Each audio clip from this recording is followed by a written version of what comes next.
Hello and good evening, everybody. We are gonna see quite a matchup today. It is not coming from the Division 1, not coming from the CWC, but definitely they have the will, they have the knowledge, and they need to go into the Division 2.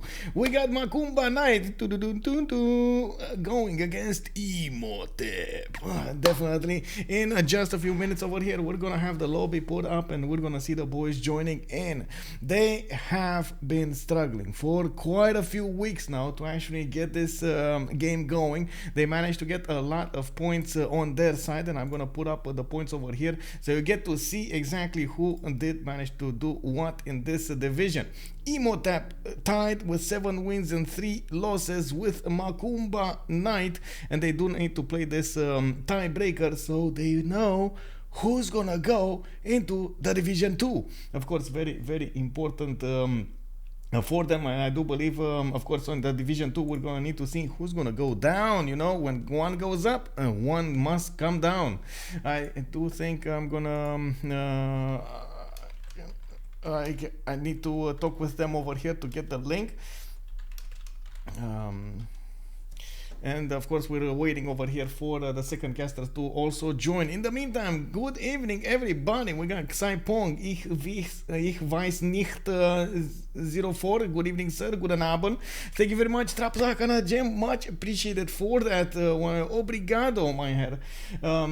Also, let's see, Gassi Anthony, good evening, sir. We got, definitely, I'm going to put up that suggestion. Well, I'm going to need to think about the points. I'm not sure, but yeah, definitely it might be something that I definitely should look into it. Arctic Uzi still looking for that Gallic gameplay, the perfect Gallic gameplay. We do need to see if it's going to be here or not. Good evening and welcome to the stream. Alt Triangle, also good evening, sir. Welcome, Big Z992. Showing up and being very happy that he might actually get to stream this weekend. Woo! Welcome! Congratulations, sir, and of course I can't wait to see it.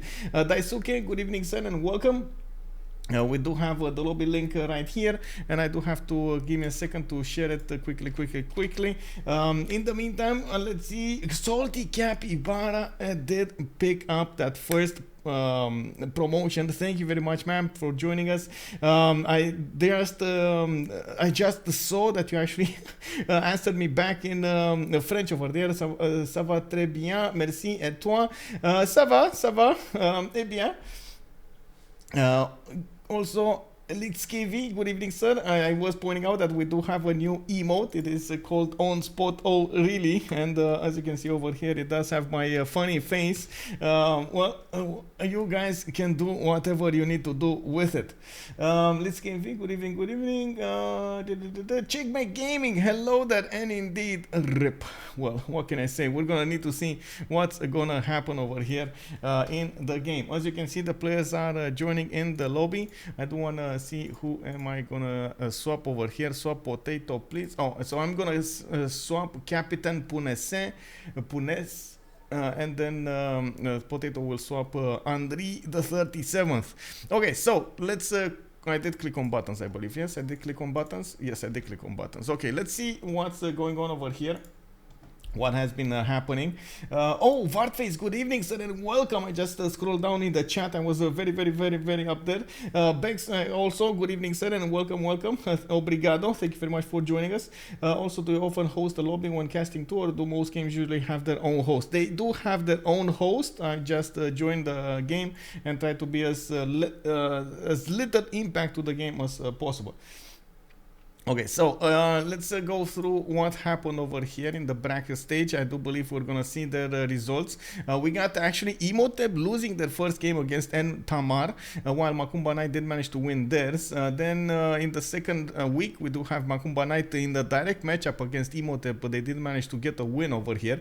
While Imhotep did also beat Ornithorynx Academy, Makoumba Night managed to take out N Tamar. Very interesting. This gives us an image over here. Makoumba Night in the first 3 rounds did manage to definitely sediment a lead over there against Imhotep in direct matchups and also secondary matchups. So it's quite, well, I guess we're gonna need to see, but it looks like they're coming in as the favorites right now. I don't wanna, there we go, I just swapped, and I think it should be fine. Okay. Let me actually say bonsoir à tous.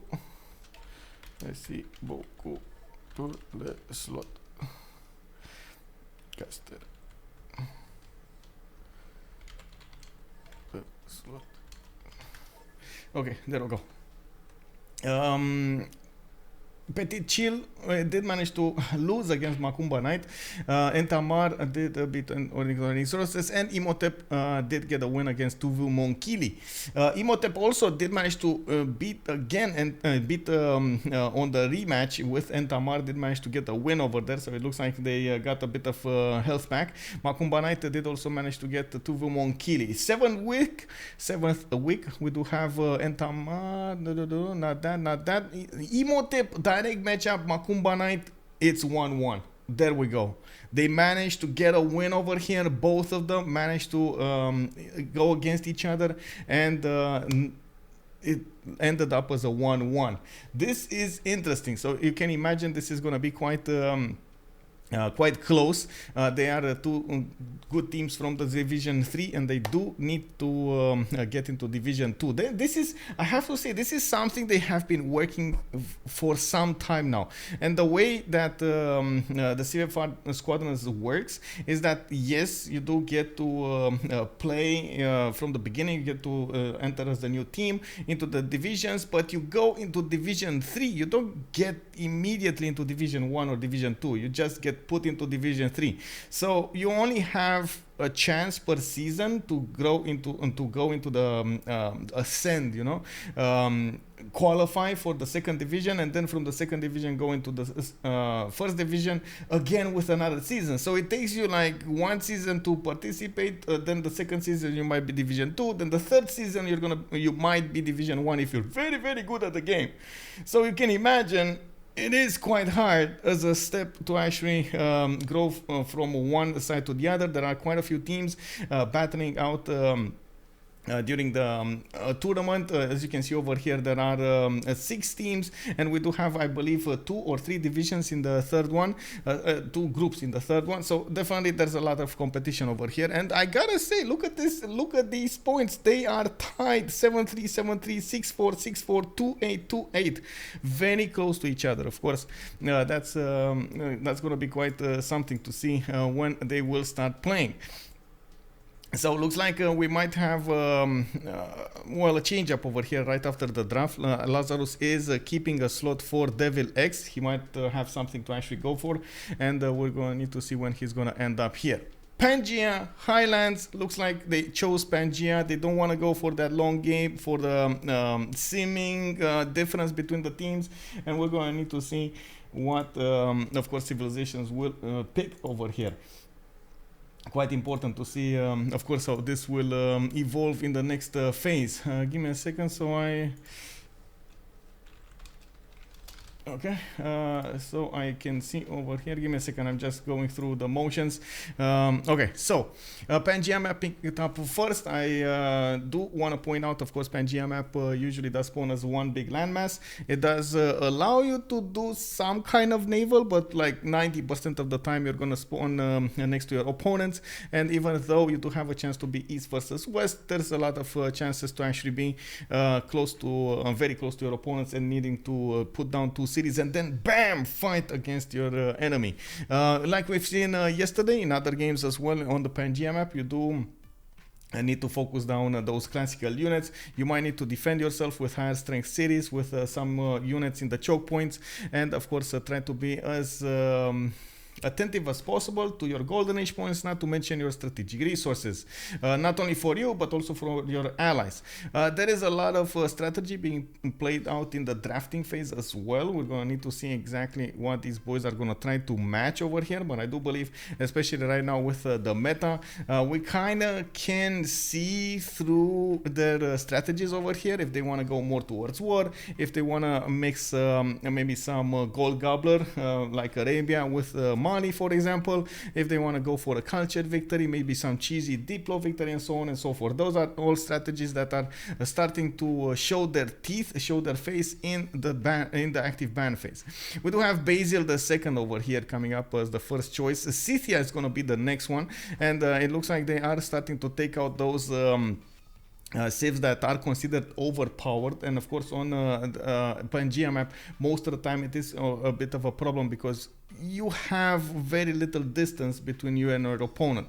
In the CivFR squadrons you will also have an autoban, that's Babylon. It's not allowed in the civilizations picks, and we also have 4 bans as far as I remember to those wonders. It's gonna be Giant Causeway, it's gonna be Bermuda Triangle, Matterhorn, and Lysen Fjord. Both of those actually do give bonuses that are a bit, well, I'm not so sure they're game breaking, but they're definitely giving an advantage to the player that spawns next to it.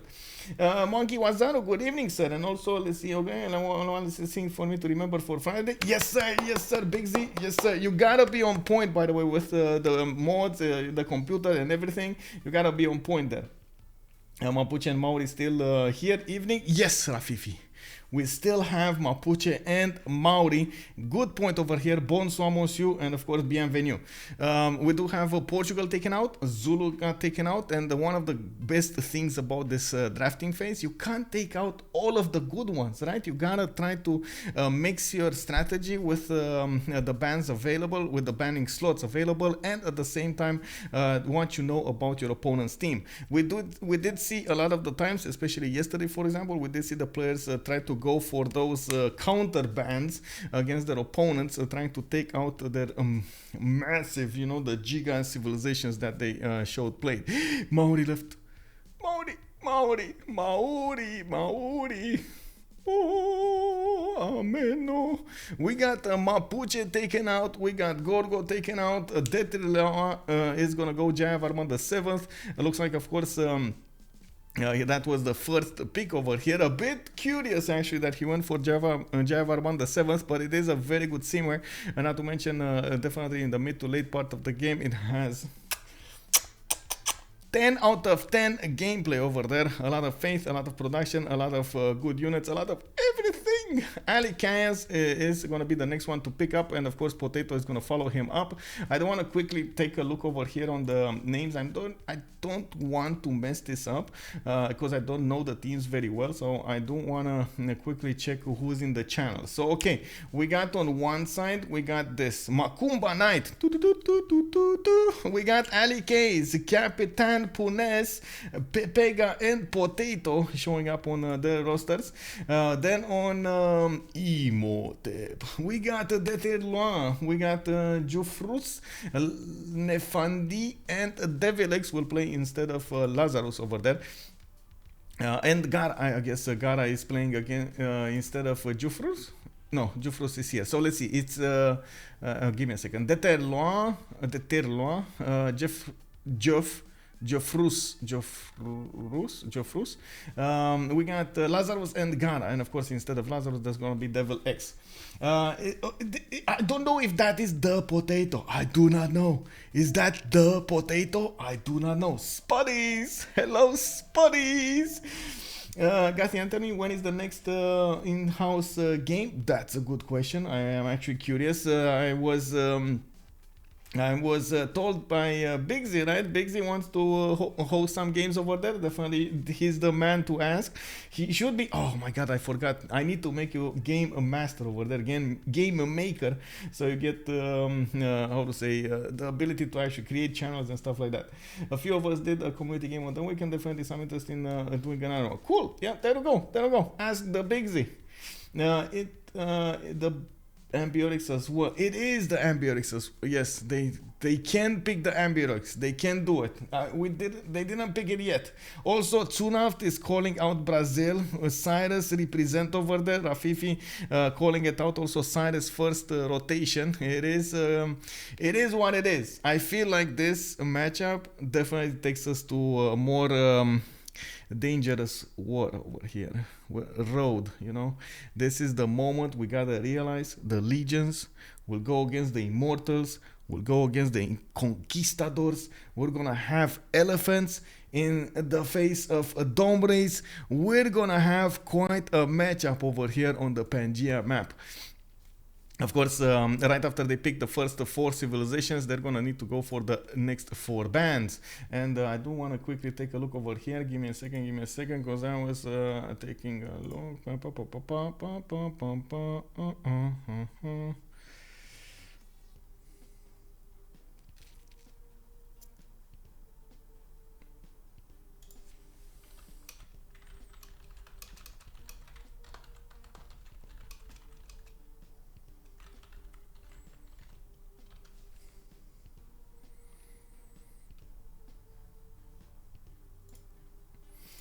Okay, so Genghis Khan taken out. Oh my god, this could have been another one of those big boys coming up. But still, we got Kublai. It's okay, guys. We got Kublai, his little brother from another mother. Definitely can stay over there and can do some damage. We're gonna see if that's gonna be picked. And of course, we've seen in other games how loved, beloved over there is the Kublai China leader. We might see him also. Also, we still have in the game, for example, Grand Colombia. We still have in the game civilizations that can definitely do a lot of damage. Are they gonna go for them? I'm not sure, but it looks like they did go for those civilizations that can definitely have an impact when it comes to the unit brawling against another unit. We're gonna need to see. I am curious if we're gonna also see some of the Tundra civilizations. Canada, Russia, just as always, it does give us an idea on what we might actually see on the map.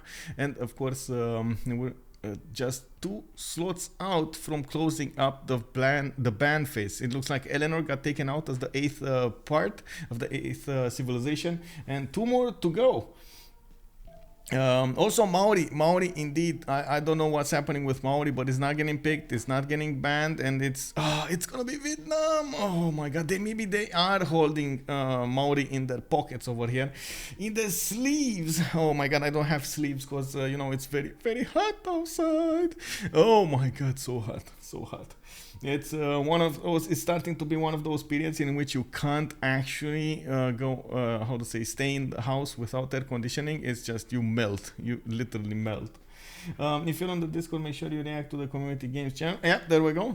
Cool. One of the few games that allows it. Very nice. Maori option is to stay even with a start on C. It's too good since you can settle based on teammate position and go for early kill. Yeah. And it's, for example, its matchup maybe with Spain over there would be amazing, especially if they're on different continents. Norway is also there, but Norway is a bit of a problem if it's picked by the team opposing Philip II. If you do make a religion, well, I guess you can play Norway without a religion, even though it's kind of a half civilization there, half bonus civilization. Philip II, you know, does have that ability of extra +5 against civilizations that have another religion than your own. So I don't know about that, man. It kind of feels like you might end up in quite a bit of a problem. If you are on the same seas, that's different. As in same team, that's different, totally different. That can work. We still are waiting over here from CapitainPunaise to actually give us. What does this mean, by the way? What is this? What is this Punaise? Is that a real name, or is that some kind of expression that I am not aware of? Thumbtack. What is the thumbtack? Bedbug? Bedtick? Whoa. Wait, wasn't this a hero in like it wasn't this like a Amazon series or something like that? The Tick? Is that what I'm saying? CapitainPunaise is actually the Tick, but you know, the French Tick, I guess. The pound maker did show up in the pig face over here. Looks like Cree is gonna be a part of. Let me actually see. This is Makoumba Night. This is, oh my god, I need to, like I was saying, I definitely need to keep an eye on their channels over here because yeah, Makoumba Night. Okay, I nailed it, I knew it. Okay, Lazarus from Imhotep is gonna go for Montezuma, and we might see some triple continent split, quadruple bing bang boob walla walla bing bang here from Montezuma. We do need to see what this will be like. Of course, we've seen actually triple continent splits with no results over here for big boy Montezuma, so we do need to see exactly what's gonna happen in the game. I do want to ask something, by the way. I'm clicking on my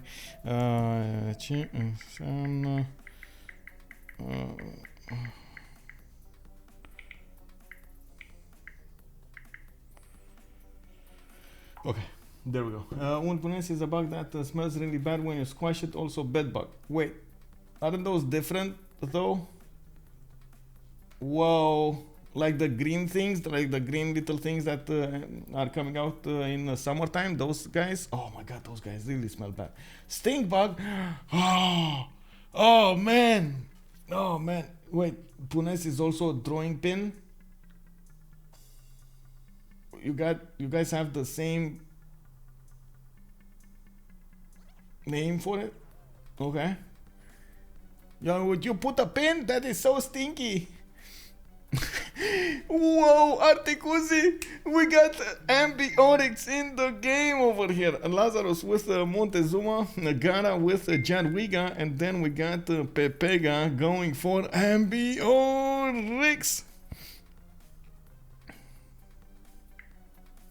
Okay, so I guess I'm being asked what's the context, so I'm gonna give context. Smudge, yeah, smudge. Well, let's see. We're just opening up the lobby right here, and of course Lazarus is gonna give his place to Devilx, and we're gonna start up the loading screen. So just to just to come back to this, Detirlo, Javarman the 7th, Alykaze is gonna go for Rome. We got the Potato on Ambiorix. Geoffrusf is gonna be on Philip II. Oh, they're switching. Oh, okay. I mean, okay. Alykaze did say on Rome, but we got Detirlo on Montezuma, Potato on Ambi. Okay, Geoff still Philip II, CapitainPunaise on Pound Maker, Lazarus on Montezuma. Okay, they didn't switch that much actually, but the Potato and Ambiorix, double Ambiorix over here. Bro, Arctic Uzi, look at this. They actually doubled goals over here. They're gonna go for the double trouble. The double whammy. My boy, the Ambiorix finally chosen. Yes. Is there a website that shows the win rates with the various civs? I think I saw it somewhere. Oh man, that's so hard. Actually, we did have it at some point. It didn't work. We have something like this in CPL, I believe, and they try to implement something like this in CivFR. It just doesn't work. It is so dependent on the players playing the civilizations that it just doesn't work. It gives you so like random results over there. You would think that you know, like, okay, we get like 100 games, 1,000 games over here, they might mediate, but no, it just doesn't work. Yeah, Uzi, you made it to a goal game. Indeed, busy calling it out. It would prove whether goal is the civ. The civ. Yes, we do need to see if the goal over here is the civ or not. Oh, in the meantime, I do want to also thank very much Detirlo for the follow. Hi, Pantaloons. Thank you very much, sir. Best luck, Civ. Good evening. And of course, Fated Blade. Thank you very much for the follow. Can you share any update on upcoming BBG updates? As in from now on, or do you want me to automatically share them, or I'm not sure how you wanted me to do this, or you just want me to take a look at if there are any beta builds right now. There is a beta build. So since we do have a bit of time, I guess I can show you this. We got Okay, just now while waiting, there we go. We got it. I got you, bro. Legilementos, good evening, sir. So we got beta 4.8.0 build 2. It started up actually from build 1, and we do have watermills. No longer gives food to farm resources, but it does give one production to every farm of the city. Okay, flood protection production yield reduced to compensate the watermill modification. The goal is to make flatland more playable, not buffing floodplain 1. Okay, interesting. Dutch polder, +1 production per 2 adjacent polders before replacement parts. Replaceable parts, actually. +1 production per adjacent polder, the replaceable parts unchanged. So you do get 2 extra production for the polder, depending on when you are. +1 production per adjacent harbor. Interesting that you do get the +1 production per adjacent harbor. So it does, you do need to couple it with it. Military strength of natural wonder. Giant causeway got taken down from 5 to 3. I still don't think it's gonna make it unbannable. Matterhorn from 3 to 1. I do not believe the problem of Matterhorn was the damage in the hills. I believe the problem with Matterhorn was actually its ability to move through hills unimpeded. You did get, like, it didn't it allowed your units to spend only 1 movement point to move through hills instead of the 2 movement points. So you are much faster on your opponents if you do manage to get it, for example, in the on the road towards your opponent. It just makes that attack much more impactful because it's much faster. Melee damage bonus to anti-cavs from 5 back to 10. Okay, I mean, sure, it should have been anyway back then. Work in progress, English text submit. Okay, and then we do have the build 2. Portugal is gonna get 50% yields on trade route to gold only. Okay, Inca international trade route gives 1 gold per mountain tile in origin city. Okay, I mean that seems reasonable. I do believe Inca does need some love. I'm not sure if the gold is what it needs. I think it's more about the production rather than the gold, but maybe that's just me. Nubia revert legacy BBG nerf. Now have a 30% production towards ranged unit class and 50% expand towards ranged unit class. Oh, this is amazing. Nubia showing up to the game again. We might actually see some pitatis in the future. 333 now cuts domestic trade routes. Okay, cut international trade routes, but give +4 food, +4 gold to domestic trade routes. Okay, well, as you can see over here, this build 2 does it did cause quite a few question marks over here, so a lot of people are actually a bit confused. I'm not sure about what they're confused about: the trade 3D, about the Portugal, about the change, the Inca change, the Nubia change. I believe Nubia is definitely something that was needed, but I'm not so sure about the gold for Inca and Portugal. I'm pretty sure. Wait, actually, Portugal does get. Give me a second. Is it 100% or? Portugal, and yes, I'm sorry, I'm just gonna but receive 50% towards all yield, so now you will only get it towards gold. Okay, I mean, that's fine. Actually, I think it's an interesting, incremental nerf over here for it, so we'll see how that goes, and we're gonna pick it up from there. I do tend to agree with the incremental nerfs rather than big hammers over here, because they cause too much chaos and you don't actually get to the good result. So with much pleasure, Kathy Anthony. Also Rafifi was saying the potato has some nice change. I'm waiting to see it on lake, except if she is banned. Wait, the potato? You mean what do you mean the potato? Oh, you mean the Netherlands, the Dutch polder? Yeah, people don't know Nubia or Inca, but I know a little Inca. You've to know it's hard to change internal to external trade route to Inca because you food for the mountain that gives an opportunity to change. Okay, Wilhelmina, the Netherlands. Yeah, got it. Okay, so coming back to the game, because we lost a little bit of time from the beginning, I do want to first say that we're going to pause the turn 8 and we're going to have 1 remap token per each team. And of course, we're going to need to see if they actually choose to remap. It's not unheard of on the Pangea map to see that happening, but of course we're gonna need to wait and see in their spawns, need to wait and see their options. We do have Spain to the southwest, and it looks like we don't have a continent split for him. He does have a neighbor, Potato, to the north over here, Gallic Empire, and of course he does have a reef fish tiles to the west of his capital. I'm a bit surprised he's not actually going for builder first here. I'm pretty sure a lot of the players do really enjoy the 4-to-1 tile to work at the beginning of the game. He would need to go sailing, and of course he would need to build that builder to be able to upgrade that. In the meantime, it does look like he has a lot of fresh water to the north and to the east. It doesn't seem like it's gonna be that awesomeness spawn over here for him without the extra district, without the the extra continent split. What is this red continent cutting everything? Wow. But anyway, I do believe Spain over here still will work internals, and we're gonna need to see what he's gonna do during the mid to late part of the game. Even in the beginning, going against the Gaul over here might be a challenge for him. They are from opposing teams. We do have of course the Gauls to the north.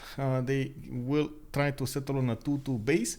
Looks like of course they can actually put a harbor down on the water if they want to contest the Spanish fleets. I don't really think that's a good idea, but you know, you might see it. Thin red line of Pangea Ultimate. Yes, yes. Oh my god, I just remembered them as well. Red line was actually a game, a very interesting game, I must say. Good evening, sir, and welcome. If Spain spawned in that line in the north, it would be so OP. I know, right? Can you imagine? One tile to rule them all. Instead of Cinguetti, just settle cattle and have triple continent split. Oh my god, yes. Anyway, Potato over here is gonna benefit from a few bananas from the south. Does look like, of course, he's probably gonna be incentivized to go to the northeast, and I gotta say, I'm a bit taken aback by his lack of stone resources. He only has like 3 of them, 4 of them. That's not really enough to give him that many bonuses towards his oppidums. He does have some coal, he does have some iron, some horses for that extra adjacency, but again, not that big in bonuses here. Or his land actually is not that great. Well, that's how, you know, the goals work, and they do benefit a lot from the early resources, and of course we'll see how that develops. Anyway, Miki Sivwachi going next to see what is Cree gonna have. It looks like he's gonna have a plus of 4 food capital with the gold. We got the cattle, we got sheep, we got horses, we got cattle. 4 food, 4 gold trade routes going towards this city. I gotta say, I like this already. He also has a good mountain age to defend against any opponent from the west or from the south, and of course it does. Ooh, he has Ikil to the southeast. We'll see how this goes. Anyway, Pepega over here is starting to get a read on the land here. To the north, he...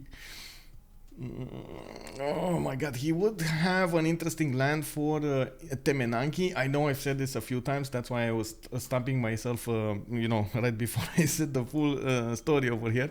But anyway, it is what it is, right? He does have an interesting Temenanki over here, and he could definitely settle the 1-1 and keep on, you know, doing the works, improving the lands. Whoa, is this Habub? No. Is case Wheateen. It looks like the storm rages on. No, Habub. It is Habub.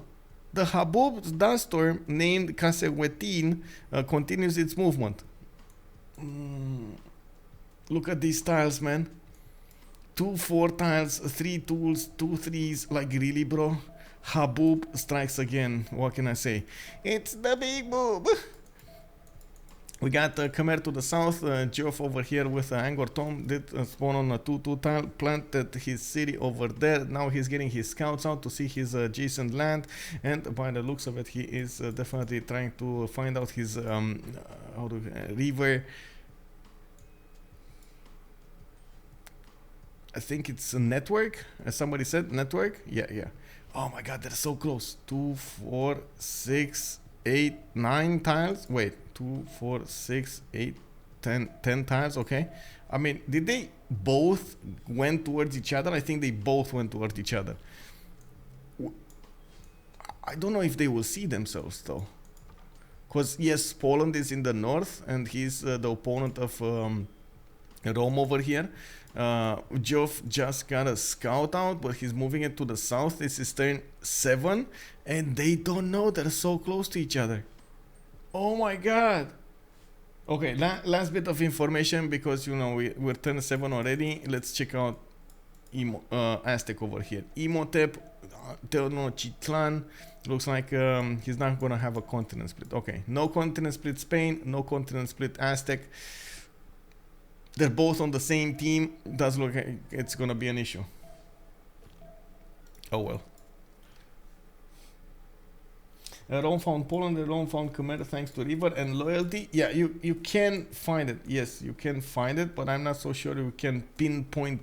So the idea is, can he pinpoint exactly where he is during, like, because they are so close to each other, they might not actually read how close this is. Yeah, Gara Scout doesn't have any movement, so he's not gonna get to see the borders.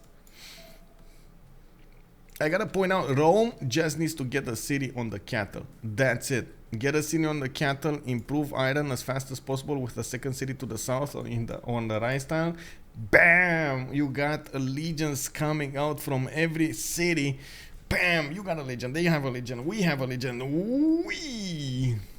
Anyway, remap. And what do you guys think? Remap or no remap? Legilemental is already calling it out. He wants a remap. Remap or no remap? Imhotep will probably remap as neither Spain or Aztecs have their continent split. I do agree. Painter Q, good evening, sir, and have a good night. Huh? Okay. Is Potato on the coast? I believe Potato is a Gallic Empire. He was very close to the coast. Atuka is next to the coast, 1 tile away from the coast. That city is frigatable by Spain. Okay, now they're voting. 7 seconds. Both of them voted yes. And it looks like we're gonna see a new map over here. Okay, let me actually put up the teams really quickly. Let's see on the left side we got Makoumba Night.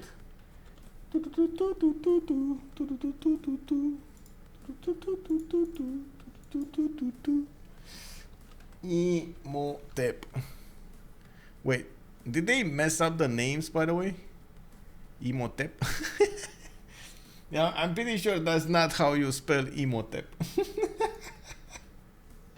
Oh, Pepega, bro.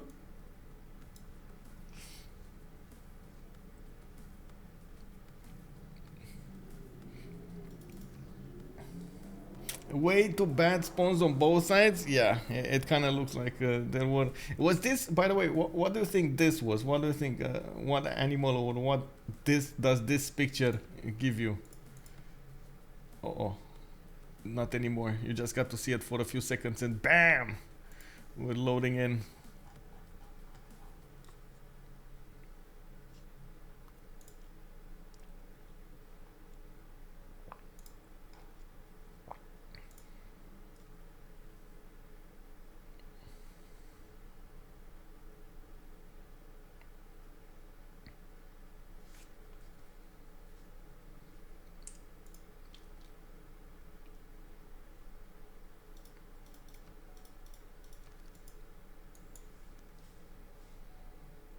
Okay, loading into the new map in just a few seconds, and as you can see over here, well, totally different. This is actually giving me a bit of a hard time understanding what it is. Anyone have an idea of what this is? It has some antennas, so we know it's something with antennas. I don't know what this is. Wait, is this a Punaise? Is this a tick? What do you think? It's a controller? It could be a controller, I guess. Do both teams look the remap token? Yes, Dibakar. Yes, that's correct. It's a Tauros, a Pokemon, a whale. Wait, how is this a whale? Oh, I see how it is a whale. Okay, I see it. I see it now, boys. I see it. It's a whale lord. The blob. The blob. Oh my god, do you guys remember the blob? Like the actual movie, the blob, from like way back in the whatever it was, 70s or something like that, when there was like a big alien thing just getting bigger and bigger and bigger and engulfing like restaurants and houses and stuff like that. A fat whale, a very big one with a very small tail. That could be it, yeah. Alternative, the X-Men, the Blob. There's an X-Men, the Blob? I didn't know about that one, actually. Was that in the books or did it actually appear in the movies? I never saw that. Anyway, it looks like we're probably going to need to talk about Poland over here on the first spawn. We didn't get to see him beforehand, so we're going to need to check him out right now.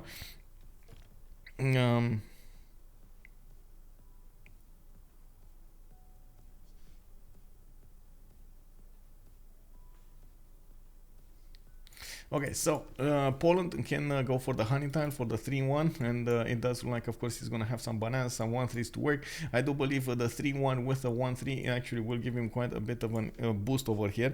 He could even go and settle the cattle tile if he actually wants to work the honey, even though honestly I would definitely settle the honey. It's all about choices here. Definitely looks like a strong spawn for him. A lot of mountains, quite a few resources, a lot of food. Wander here to the southwest in Halong Bay, and he does have a roam to the south, which is going to be an enemy, but it's not that close to pose an issue. Yeah, there we go. We got him going for the honey tile, and of course, as you can see over here, he is probably going to need, honestly I would say, work the 1-3 for like a 1 or 2 turns, then bam, you go for those banana tiles, so you can actually get a lot of food in your city, grow that population like there's no tomorrow. Man, you gotta give bananas to your people. Very healthy, very healthy. It has potassium. Very healthy, very healthy. Banana. It's, what do you think, guys? Oh my god, I need to put up a poll here. Let me see, can I what is a better, potato or banana? This is the biggest question you've ever had to answer over here. What is better? Rome is a horrid land. Yeah, I don't know. A salty capybara immediately falls in love with the map. We got salt, we got diamonds, we got bananas, everything a girl needs over here. Woo! Is there a candy? I don't know. We're gonna need to check it out. But I can actually... No, it's not. It's not. Cinguetti. No cake W option this time. No, this is, oh my god, look at this. It is so split over here. Nobody knows, is the banana or the potato better? It's unbelievable. Is this the map? This is the map, sir. This is the map. Well, Mr. Samuel has a couple of things to say on this matter. Yeah. Okay, but then, like, why would you eat a banana over a potato? I don't know, man. I don't know. But yeah, what can I say? Marcus, good evening, sir, and welcome. We got Siphon. Hello there. Isn't that a one-time river on Halong Bay weird? Yes, it is. Yes, I gotta approve that message. And of course, I do believe we're not gonna see Gara settle it anytime soon, because he's just gonna put a city. Well, I mean, honestly, with the spawn of Rome over here, he might do it. Moving on to Rome. Oh wait, since this is the map, we can take a look at the resources, right? We got iron to the north of Krakow. Looks like we're gonna have some horses to the south. They can be settled, and I do believe he's actually gonna get them. Actually, looking at his potential settles over here, he does have a very good one here on the 1-2 with bananas with 2-2s. Oh, that's gonna be powerful. Even a +4 campus if he wants to go for it. In the south, he has the horse spawn with quite a few tiles to also work over here. 2-2s to the west side, some bananas if they are improved, you get that extra production and the gold. It should be fine for him. To the north, of course, he does have a bit of a problem with the food, though.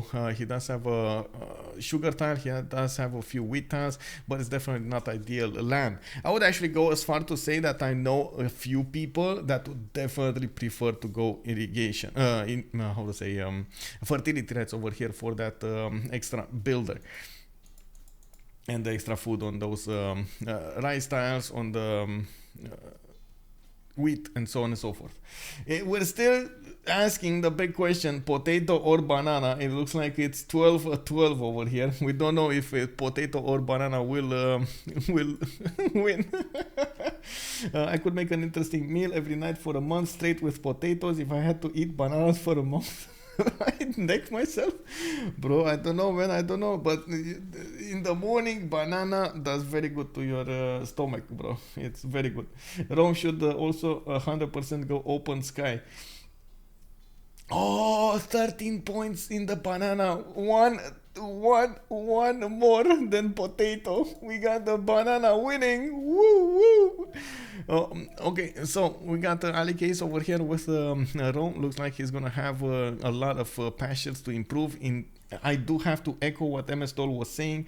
He was suggesting that Rome should go open sky. I have to agree. 1, 2, 3, 4, 5, 6 of these pastures just in the capital city. I do believe he should get some more in the other cities as well, and could get an interesting array of culture points. Even, oh my god, this with Moksha is gonna be booming, bro.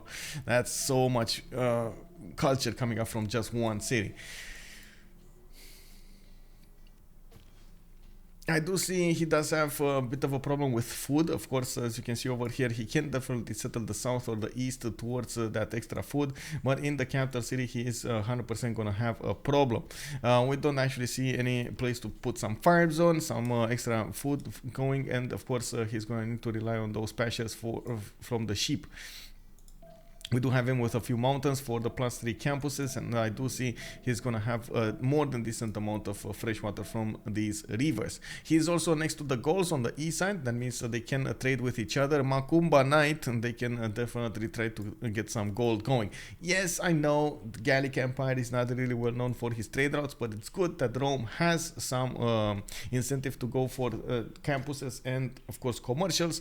He will try to get some advantage over here in the gold department. We do have him with an iron tile to the northeast. It does look like, of course, he does have a horse. They're both quite expensive. 3 tiles out, and probably not going to be settled, not going to be acquired by the capital. Maybe second city is going to be worked, but yeah, we'll see. Open Sky and Liang will be best. Yeah, you Poland got a free unit. Okay, he got a free scout. Yeah, Pop the Hut got a free scout. Maybe, I don't know. Maybe he's how to say, bought it. I don't know. Let's take a look. They don't have any more gold, so maybe they actually bought him a scout. He is quite far away from his allies, and they maybe thought that it's better to give him a chance.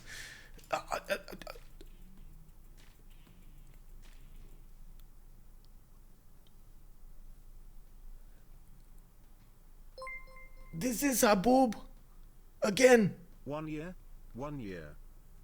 Oh, merci beaucoup. Thank you very much, Momiko, and good evening. Indeed, 12 months, much appreciated, sir.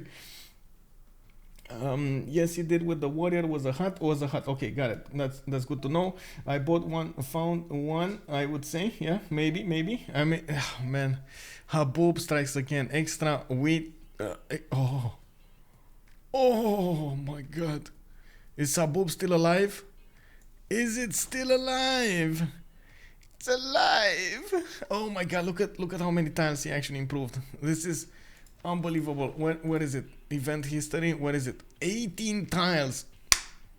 Oh my god, really, bro? 18 fertilized tiles in the north where it was just desert. Oh, really? Oh my god. Extra food on the wheat tiles, extra production, extra food. He has even improved Sahara El Beida as a wonder. Extra production in the desert food. Oh, this is just Habub, bro. You cannot mass the how to say, you cannot.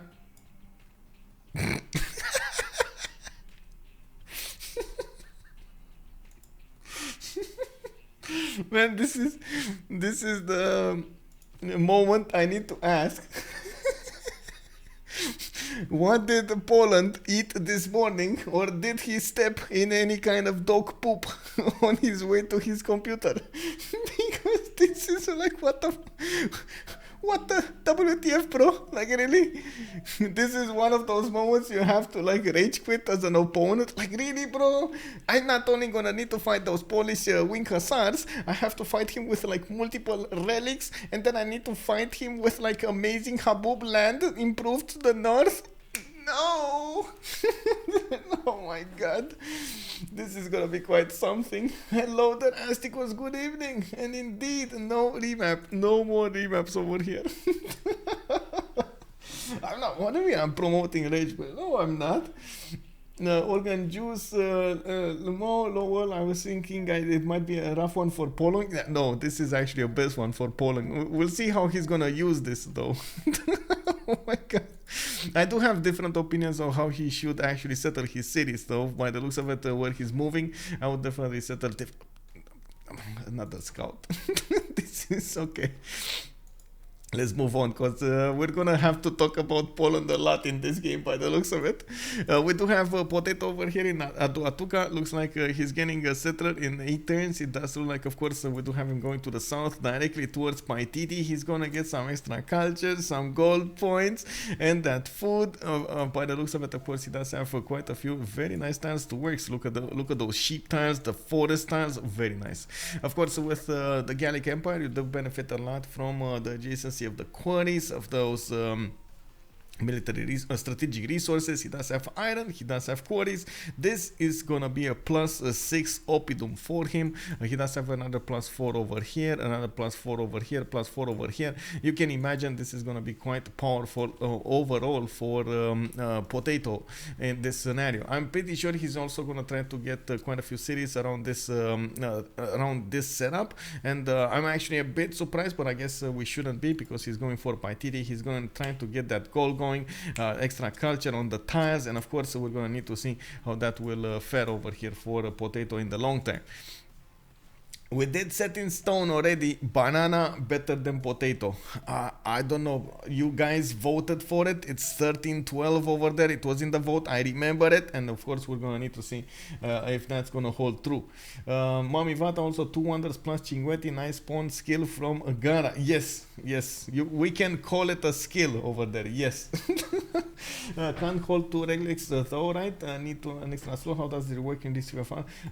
I believe it's yeah, you have to wait until turn 20 to trade them, just like Mami Vata is saying, but you can definitely just delay your holy site, your religion, not even the holy site, your religion activation, and you can trade it away until you get it back. You also will probably need to wait for temples to actually use both of them, which, I mean, it's fine. You just get temples. Atuka also has access to iron tile in the second ring. I do see horses in the first ring going for the third settler, and I do believe he's gonna have quite an important match over here.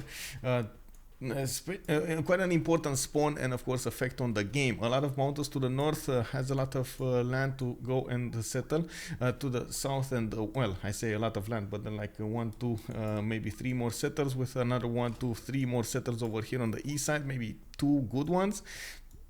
And then he's gonna need to fight Bologna, and then go against Khmer. So around 8 cities for the goals. He does have an incentive to go to war by the looks of it, and we're gonna probably need to see exactly his timings for it. In the north, Mikisiwacik did spawn to the northeast of Poland.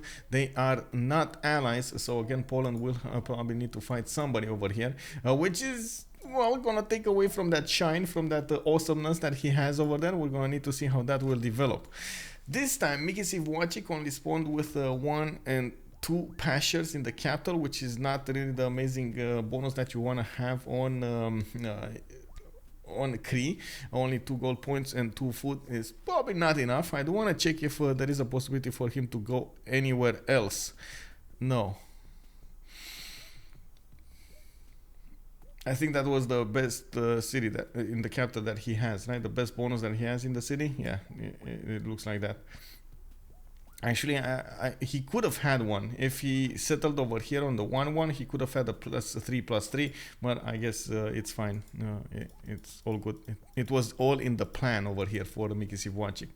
Is also going to benefit from a lot of floodable terrain tiles. I'm actually questioning myself if this is going to be one of those Lady of the Reeds and Marshes spawn. He has a lot of floodplains to the east, a lot of floodplains in the capital and to the northwest. That is a lot of production that he could get just with one single click of a button. We do have him with the iron in the capital to the east side, horses to the northeast, and of course some more iron tiles in the second city.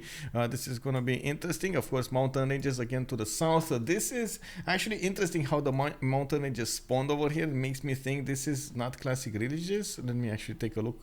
We got World Age Religious Definition Standard. Is this is how it should be? Isn't it classic religious? Perfect spot where you be for your team. High tempo timing in between 3. I gotta ask, is this like, is this the setting that we need to have standard, or did they have to play on classic? Nicoleum, good evening, sir. Hello there. Poland is nonetheless in between Rome, Gaul, and Cree. It won't be easy. Yeah. What does the religious definition actually refer to? So you know how the continent splits are on the map. Standard definition religious means you're gonna have mountains at those continent splits. So they move around the map according to the continent splits most of the time, which is kind of exactly how it works in real life. You get ascending ridges and descending ridges, the ones going like this, and that's how you form the mountains. In BBG though, or in the game, the players did find this classic one much better because it's not depending on the continent splits, and it does allow for a lot more open land, less choke points to actually define behind, and of course it's easier to push through. I'm not so sure actually about the CivFR rules. I do believe a lot of the players did vote for classic ridges, so that's why I'm a bit concerned. But I mean, I'm not a referee in the game. I can just ask. That's why I'm asking the stream over here if you guys know if that's the case, if they need to play on classic or standard. I do feel bad though. I mean, taking away Polish spawn over here when he had like this. Man, do you know how many times you need to spawn to actually get this kind of a spawn for Poland? This is insane. You know, only thing that would have made this extraordinary would have been if Candy was in the game, because right now is one of those like 9 out of 10 spawns for him. Anyway, let's go on Khmer over here. He does have already his holy sites up. I do see 2 of them. Mahendra Parvata and Agor Thomas series. He's getting another settler. Did improve his horse tile, and I do see him benefiting from an iron tile in the capital. Did not go for it yet. He does have a rice tile underneath that capital, giving him that much needed extra food. And we will need to see what he's gonna do. Wait, he's not slowing his religion, bro. Put the brakes on it, bro. I mean, no, it's fine. It's fine. He's home. I mean, we don't know. Wait, is he doing? He's not doing projects. It's fine. It's fine. He's probably gonna do 1 project and that's it. And even if he gets the profit, he can just give it away. It's turn 19. He can give it away now. Like in 1 turn, he can give it away. It's fine. Okay. Whew. Now that's out of the way. We do have Khmer over here to the northwest of Aztec. They are allies. They are going to trade with each other, and of course we're going to need to see what they're going to choose here. I do have to point out Aztec is getting bigger, stronger, faster. To the west of Khmer, we do also have the Gauls quite far away. The Gauls were not incentivized to settle on the east side early. Definitely that much better oppidum locations on the west side, so he is going for them. that will give Khmer over here some breathing room. I do have to point out these are amazing tiles to work those holy sites. You do get the extra food, extra GCC from the river, extra GCC from the mountains. This is going to be quite great. I'm actually curious what kind of pantheon he's going to get. It doesn't look like he actually picked anything right now, even though he's doing 2 per turn. He's on 10. Okay, while we have Gara already on 12 per turn, just from getting city Patreon Garas. Oh, bro. I'm actually curious about this one. He didn't go for the other one, for River Garas. I guess it's fine. He would have sniped it away from Khmer. It's fine, it's fine. Anyway, we do have Khmer with the third city going to the northwest, and of course we do need to see what's happening here. Aztec this time. Let's see. One big continent, doesn't have a split anywhere. Will have only his 4 amenities to work with. We got the Tenochtitlan next to a volcano. Looks like it's spewing some lava. He does have some extra food from a banana. We got some citrus. Oh, what's oranges and bananas? You know, you get oranges, you actually get to build up that acid. You then turn it down with the bananas. That is awesome. Let's see. I'd like to throw away my internet points, please. Wait, what happened there? Also, let's see, a double project of he's otherwise you would need to know. Yeah, he decided to go holy site spam coral instead cause relic probably. Yeah. Prometheus, hey Michael, I finally made it to one of your live streams. Hey, good evening, sir. Welcome. Found you on YouTube a few weeks ago. Love your content. Thank you very much, sir. And I do hope you're going to enjoy your time on the live stream. Or any questions you have, just throw them in the chat, and I'm going to do my best to do it. I mean, will we have a prediction? We will have a prediction, guys. Okay, I'm just going through the spawns. We got 2 more, and we're going to get there. Devilx with Iron Tile to the northeast over here of his capital. He does have a horse also. Both of them are third rings for the capital, but the iron is second ring from Texcoco, so he could buy it from there. Looks like he's starting to improve his styles. He went initiation rights?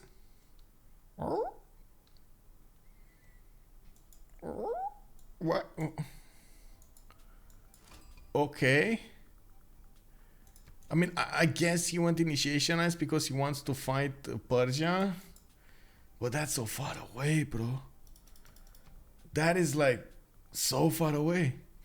Anyway, we'll see. We'll see how this will affect. Of course, initiationized does mean he's gonna get some faith back from building units and from the production of building units actually. And we're gonna need to see how that will affect his empire over here. I don't think it's gonna be a good idea to go monumentality. Just saying, I don't believe he's actually gonna get a lot of units out, so he makes it worthwhile to go monumentality in the first era.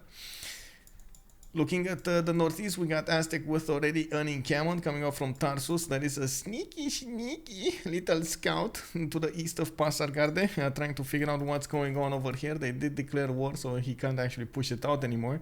We got traders coming up from Pasargade, and I gotta say, I'm a bit worried about the health of that trader. Yes, it's good to have a trader, but it's also good to protect it, because otherwise it's just gonna be free gold to your opponent, and you don't want to do that. You have to be really careful on how you actually play this. He's going for a slinger next. Okay, so going for a slinger next. He wants to defend that. And we do have 2 horse tiles, 3 horse tiles in his empire actually. I do see 2 iron tiles on the west side, and of course this would actually be an interesting god of craftsman kind of bonus over here. I do see him working magnets in the capital, and of course with his extra culture that he's going to get from his trade routes, production, and so on and so forth, might be interesting to see how much culture he's going to get. Okay, 2 turns encampment, city of Tarsus. He just switched a few tiles, probably put on one of these 1-3s to work, and got 1 turn off that encampment production. This is still not gonna finish. Probably that scout is just gonna sit on it. Look at the scout. It's already given a waypoint over here. He knows what to do. The scout knows what to do. I do want to also take a look at Spain really quickly over here. We do have a Detirlo with, of course, oh, wait a second.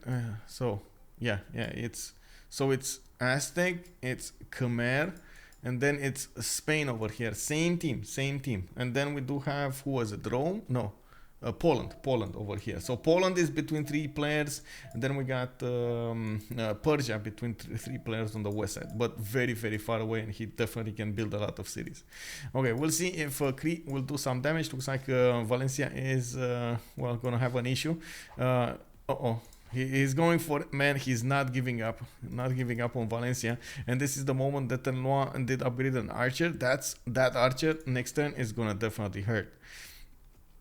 That's gonna be an issue, but I don't think he can actually take the city. It's not being put under siege, and by the looks of it, the Occidentals don't have enough strength to go against it. But I guess, I don't know, tap. If he sacrificed them, I still don't think it's gonna heal twice, so I don't think it's gonna make it. Anyway, we got Madrid on the coast, we got Barcelona on the coast as well.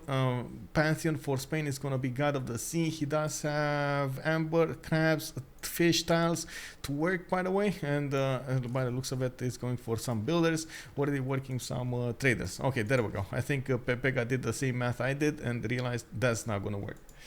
Yes, nukes, or if you start spending resources on space, you die to military because they keep building. Wait, there was a question here. Prometheus, just one thing grinds my gears. Why no one goes for a science victory in these games? Sometimes they do go for science victory if they're safe enough, or if they actually have a lot of production to kick it. The problem with the science victory, you do need an insane amount of science and production at the same time, and the same production can be used by your opponent to go for nukes. We actually had a few games in the last weeks in which science victory got pushed through, even against nukes. And the other the side of the coin, science victory couldn't be pushed through because there were too many nukes. There were actually 3 players attacking one single player. Yeah, it kind of depends on your positioning on the map and also your lead in the game to be able to go there. Okay, so I think we know all of the players and their spawns. I think we can actually put it up over here in the chat. We can put the prediction, manage prediction, start prediction. Okay, let's go. Who will win? On one side, we got Imhotep. On the other side, Makoumba Night comes to play, to contest that victory of Imhotep. Of course, definitely there are 2 kinds of teams over here. One is very serious. The other one does feel like Makoumba Night. I don't know. In my mind, I honestly, I don't have extra information about this. But in my mind, when I hear Makoumba Night, I hear music, and when I hear Imhotep, it's basically like war. You know, I hear the drums of war over there, you know. But on Makoumba Night, I hear like, you know, it's like so funny over here. So definitely a big contrast in this game. I don't know, man. I don't know. It's just how my minds work. What can I say? Gara was in Khmer, a ranger team last season. Wait, was it? Oh man, I think Makoumba means cursed night. Ooh. Is like voodoo. Oh, is the so okay? So they are the okay. So we got on one side Imhotep, a big Egyptian, you know, something, and then we got the voodoos coming out against him. Okay, thank you for that revelation. There we go. The game you went so late on early 11 in the morning was science in nukes. Yeah, exactly. Let me actually take a look over here. Let's see if my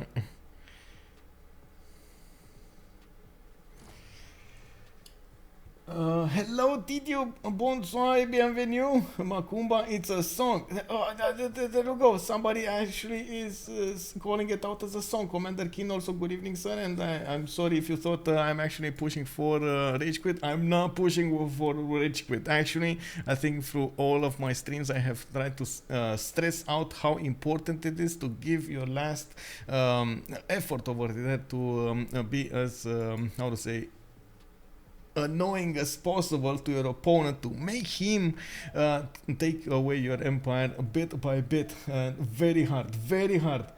Encore un train de dragueur, je vois, MDN, well, see, Tanasta, good evening, bonsoir. Okay, let's see what is happening over here. We got some attacks coming up from Poland going against Rome. Poland still did not get a religion. I do see him benefiting from enough great prophet points to acquire it. In the ancient era screen, we do have 4 turns until the next era. In the era score screen, 19, 22, 25, 22, 20, 34, 20, and 23 points coming up from these bad boys. That means the big boys will get their golden ages. We got a decent start over here from Rome. He's gonna go for city opening with campuses. It looks like he's getting some government plaza as well in between, so he can start up with those bonuses. I'm a bit worried about the placement of the government plaza. I'm not saying something else would have been better, but I'm saying something else might have been better. I don't know, bro. I mean, you know what? It could be later on in the game. It might be a very good industrial zone, but that's about it. Anyway, I know I can count on you every day. Yeah, as long as Poland doesn't get a religion, I'm gonna vote for Imhotep. I think he will get the religion. I'm just saying. I think he will. Look at that. He's great prophet over here. He acquired it. Now we're gonna see it. Anyway, looking at Gaul, he is gonna get 5 cities. He went for stone circles as a pantheon. That's a good one because he has a lot of stone. He has gypsum on his continent as well. I do believe this is gonna make him great, amazing. A bit worried about his placement of government plaza. I would have thought he would go for something like here, for example, on the 2-2 tile. But I guess over there it's much easier because he doesn't have to get irrigation. Now we do have also on Poland city Patriot Garas. I think I said that actually. On okay, there we go. Cree went for a Lady of the Reeds and Marshes. He's going for the Temenaki first in Mista Vasis. He's gonna get Magnus in the city of Mista Vasis. But why?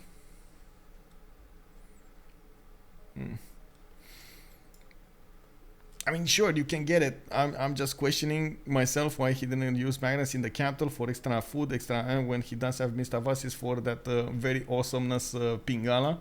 That would be a very good city for Pingala. But anyway, Miki Sivwachi going for a builder. Gavron Plaza put in extreme danger. So my opinion on this, just my 2 cents on this, I would definitely think Gavron Plaza should be here. 2-1 tile. You get to chop the stone. You get to put a campus, a good campus. You get to put commercial if you want to. Does he have another city slot here? No. So good campus would be here. Actually, best campus would be here. Again, theater squares next to it between a Temenaki and it. I would have thought a little bit different. Anyway, we do have campus, a +3, started up from Wixao Kisein, the 3rd city to the east side of Cree, and of course he does have some floodable terrain over there to work as well in the east side. He's also next to Spain, Spain to the north went God of the Sea, and we do see a few archers coming up from his city to defend himself against the Cree army, menacingly looking warriors and Occidentals. Okay, very nice tiles, by the way. 2-2-1-1 amber crab tiles, the 2-2-3s. I do see more warriors coming out. Very nice, very nice. Oh, I didn't see this. Man, what is bro? I hope he's gonna settle this city. How is this city not settled?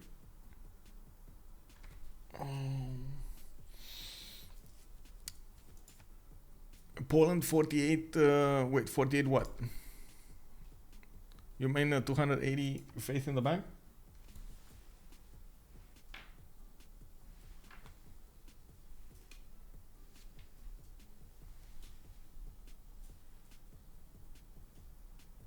Oh man,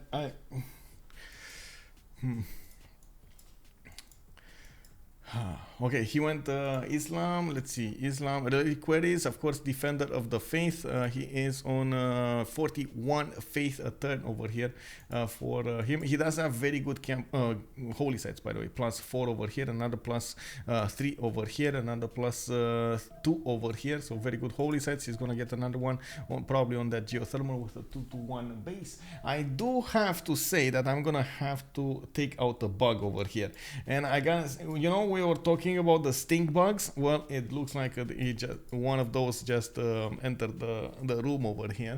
Make way! I'm gonna have to smash him. I'm not, let me actually ask over here the chat. What should I do with stink bug? Smash. Let go. Kick W. Kick W does mean smash. I'm just gonna say it out loud. I understand you're gonna laugh at it, but it's still gonna mean smash. I mean, like Aztec does not know how to play Aztec. Well, this accent now. Okay, maybe Corny and Noob stream their POV, let it out. I don't know what you're talking about, by the way. Is there another game or something? Wait, there is yet another tournament. Where? +9 campus. Yes, +9 campus. That's amazing, by the way. So 2 and a 2, that means 4, +6, +4, +5, 6, 7 over here. It's going to be a +7 campus with another one over here. That's going to be another +7. So definitely, I would say Spain, get 2 cities here. You gotta do it. One on the main style, bam, you get a +7. Just put it out really quickly. Then you get one over here on the east side, and bam, another +7. That's gonna be amazing. Smash please. Yeah, let go. But they stink. Well, that might get an awkward cheating from their opponents on their own stream. Yeah, -3 GPT before Gaul, that earns my respect. Yeah, he's doing it, man. He's doing it. Aztec was pointing out the important stuff over here, definitely. We do have an attack on Venice. It looks like Devilx with his Eagle Warriors is definitely pressuring Venice. He's not farming it out, but I guess he doesn't want to farm it forever. He is going to try to give it probably to Khmer, or he's going to take it. I think Khmer is going to be the receiver of that if his scout survives this encounter. There are 2 archers with one coming out next turn from Venice. It's still quite a problem for these Eagle Warriors to stay alive, unfortunately. The city is under siege, so they might actually have a chance to take it over. We're going to need to see if that's going to be enough damage in the next turn. On Aztec, we do have him with initiation rights. It's quite unfortunate, but you do what you gotta do. He did manage to get a builder from there, moving it to the south of Tacopan, and we're going to see him use it to improve his land. I do see him opening the way with a Gavron Plaza. I don't see any campuses yet, so that Penbash voice is not going to be activated from the beginning. Oh, well, he went commercials first. Okay, I mean, okay, that commercial works. Extra trade routes, extra gold for your teammates.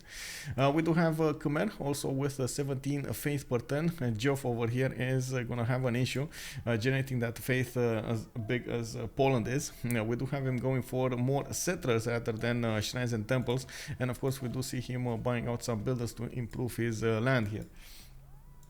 Okay, let go. Oh man, where's that bug? Okay, I'm gonna try to find it and let it go. The moment is buzzing around my head and it's very annoying. Oh my god, it's Khmer shouldn't take it since he can't build aqueduct there. Huh? What shouldn't he take? What do you mean? He went for River Goddess, by the way. Definitely, that's something. Oh, you mean Venice? I mean, it shouldn't be a problem to not build, how to say, aqueduct. It's fine. The man versus the bees. Yes, Fast Asger. Good evening, good evening, sir. Far Asger. Good evening, sir. Did you that won't stop me from reminding you regularly? Oh, you're talking about the magic over here, the magic of T-Tube. Yeah, he does have the magic styles. We got Tlacopan getting his entertainment complex finished. As you can see in 7 turns, he's getting a Magnus ready for those chops, and he does have 1, 2, 3, 4, 5, 6, 7, 8, 9, if he, and 10 if he actually needs to. I'm pretty sure he does have also the builders to go for that. I don't see any very early wars over here, even though definitely Spain could go to war against Cree. I'm pretty sure also in the south. Oh, I stand corrected over here. We do have a very angry Polish army going against a very peaceful Roman army. You can see the spearmen are coming out to... I mean, that's a legion inside of the city of Ravenna. That's not gonna be passed through. Uh, okay, so Gara is moving out his archers. Legion got moved out also. It does look like Gara did manage to get the positioning on Ravenna. He is gonna have an issue with taking down that legion in the 2-2 base. You can see those archers are not doing about anything to the legion, and the legion will get the experience points. The horses are way too weak to attack across a river into that legion, and even if they want to attack into the city, it's just not gonna happen. We do need to see Alykaze benefit from some iron from his allies, and this is gonna be an issue for him. He went for God of Open Sky as a pantheon. He's already on 11 science and 25 culture a turn. Would definitely benefit from an extra campus over here that would actually be finished, because right now it's put down, it's +4, but it's not finished. Mediolandum working on archers to try to defend himself. Alykaze over here is in the fight of his life.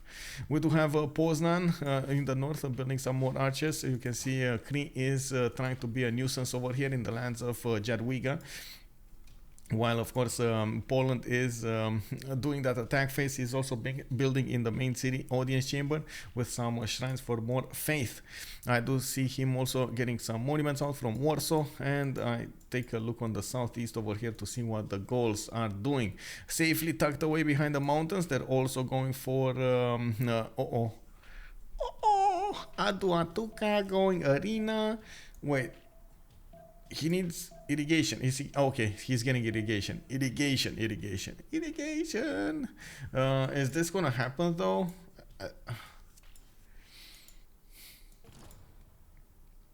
Do I need to put up a poll on this one? It kind of feels like Gaul will take it whatever happens. It kind of feels like he's way too far ahead than Aztec is. Also, Aztec did take Venice, by the way. He did sacrifice one of his eagle warriors, got another builder, and by the looks of it, he's going to benefit from an extra city. I do want to quickly take a look at Persia. I was expecting him to have a few more cities at this moment, but anyway, it's fine. He's going for his commercial hubs. Did put Government Plaza in between his first two cities, and I do see him getting some more traders, which is good. He's going to couple them with the capital cities Magnus, and he's going to be chewing away that culture. We do need to see if he's going to actually set up the coast to the east side. He does have a few cities over there to go for, and of course, he definitely needs to get as many as possible to be able to take on Aztec in the next phase of the game. Both Aztec and him are going for these early commercials. It is gonna be a fight for the merchant points. Definitely gonna be a fight for the merchant points. A wing hussar push will destroy Rome. Yeah. Wing hussar push on Rome. If Rome is not careful, yes, I do have to agree. The thing is, we're going to need to see if Jadwiga will get to balance out his war moves properly with his need for gold and with his need for resources, and at the same time city strength and production and so on and so forth. It's a bit tricky to keep on warring and do the same on multiple sides at the same time. We do see, of course, he still benefits from the big haboob improved territory that he never found or he never settled. Come on, you gotta settle this, bro. Look at these tiles. Juicy wheat tiles. We got Sahara El Beida with some extra production. Come on, bro. You gotta do it. Anyway, I do have to point out he's starting to build temples. That means he's not that far away from getting his extra slot for a relic. That means he's going to generate a lot of faith per turn soon enough. We do have him with the weakest, actually, one of the weakest production in the game, though, with 36 production. And as you can see over here, he is chopping his encampment training projects so he can get general.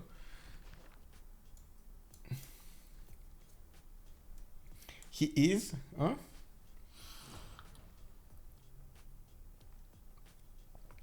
Poland not going for Warlord's Throne? No, he went for Audience Chamber. I mean, it's fine. He can work with the Audience Chamber. He needs tall cities. And he didn't go... Oh, wait, what was the... Okay, Khmer went choral music with Tithe. Islam, Poland went for Reliquaries with a Defender of the Faith over here. Okay. We'll see. Also, why Aztec isn't going for a really wide sim? That's a good question. We don't know. I guess he was trying to get this Colosseum. He thought he is ahead, but that's going to be so hard, especially when Colosseum is going to be built in the next 5 turns, or even faster over here by Potato.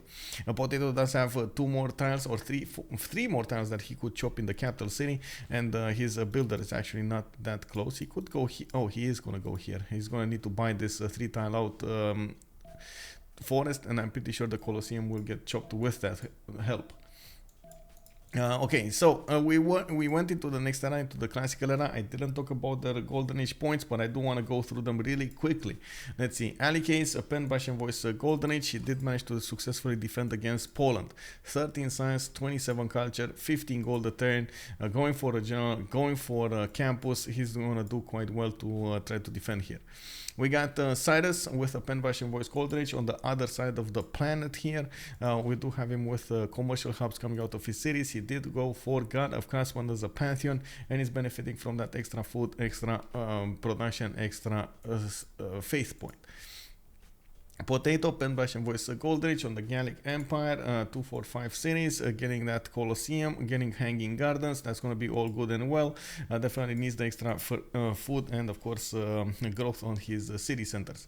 We got Pawn Maker with 18 science and 13 culture, 11 gold per turn, and it does look like we do have him with pen brush and voice.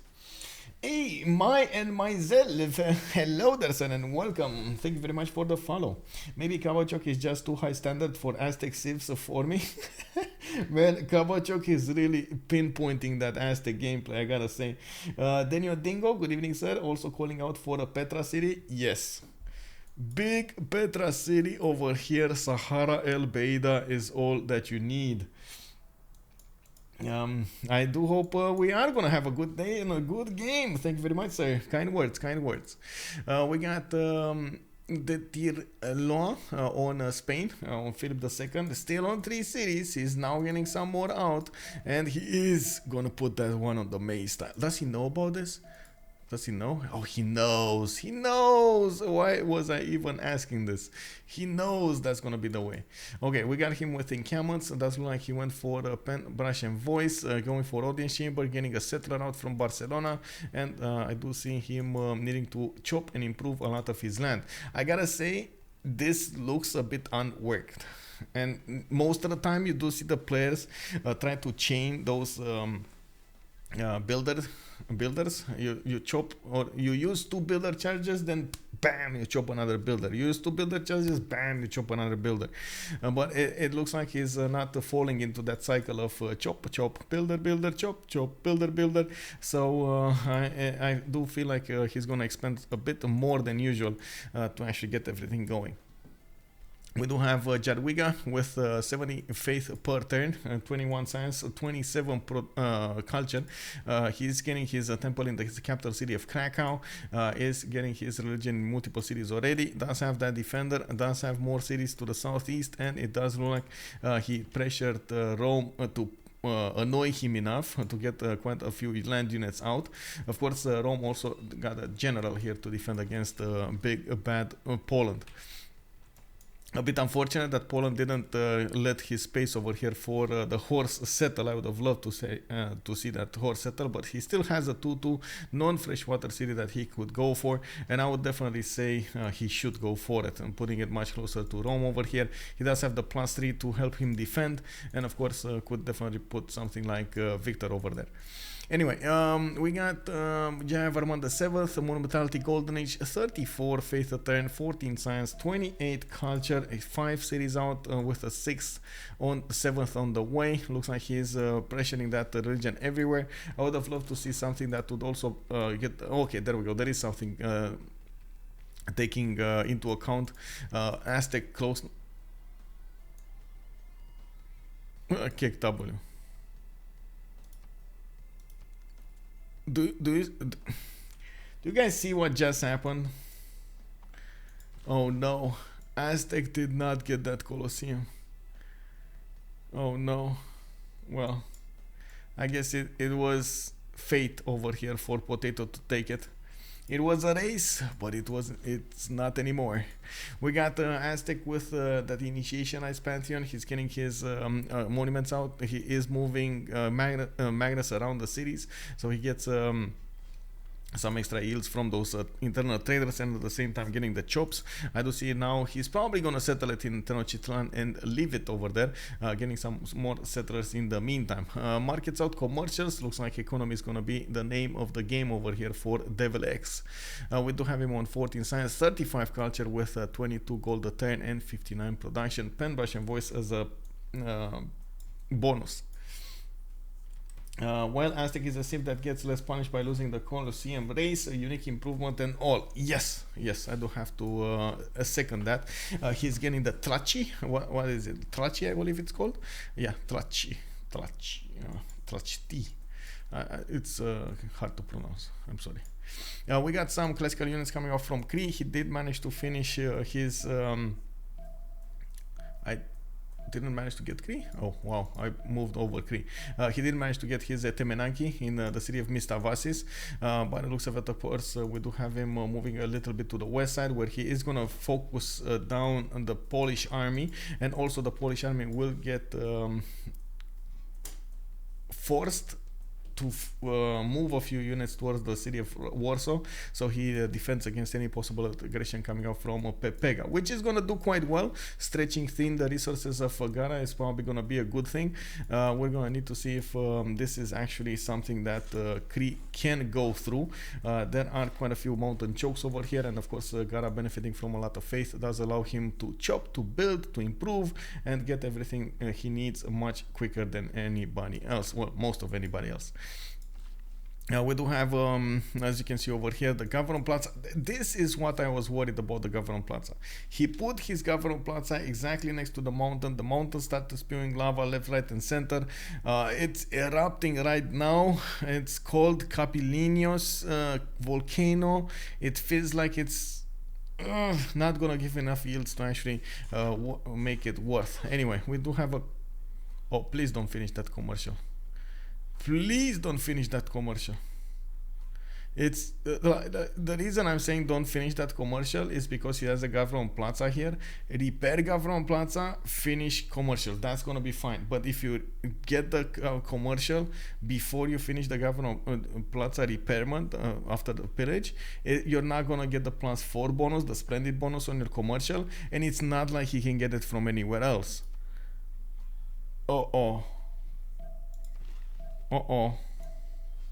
Monsieur Pepega!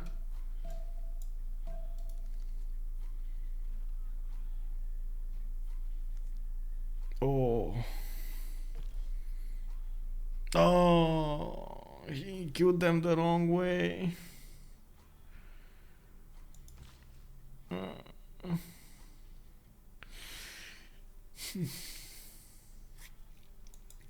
It happens. Well, you learn, you live, you make mistakes, you get new ones. It's fine.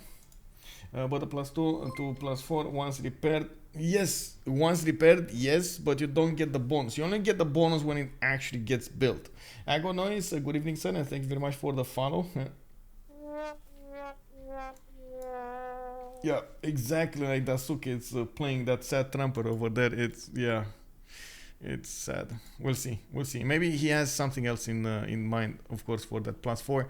Most of the time in the era score screen, you do need every little point that you can get, and of course, that splendid bonus is something that allows you to get very, very good era score. He missed the era score. Yeah, he missed the era score. Okay, so let's see. Rome getting generals. He's going against Poland. Poland making a line of horses. Oh my god. Okay, I gotta do something really quickly. I'm sorry. I need to go to the bath. It's too much pressure.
Ah, that's much better. I'm sorry about that.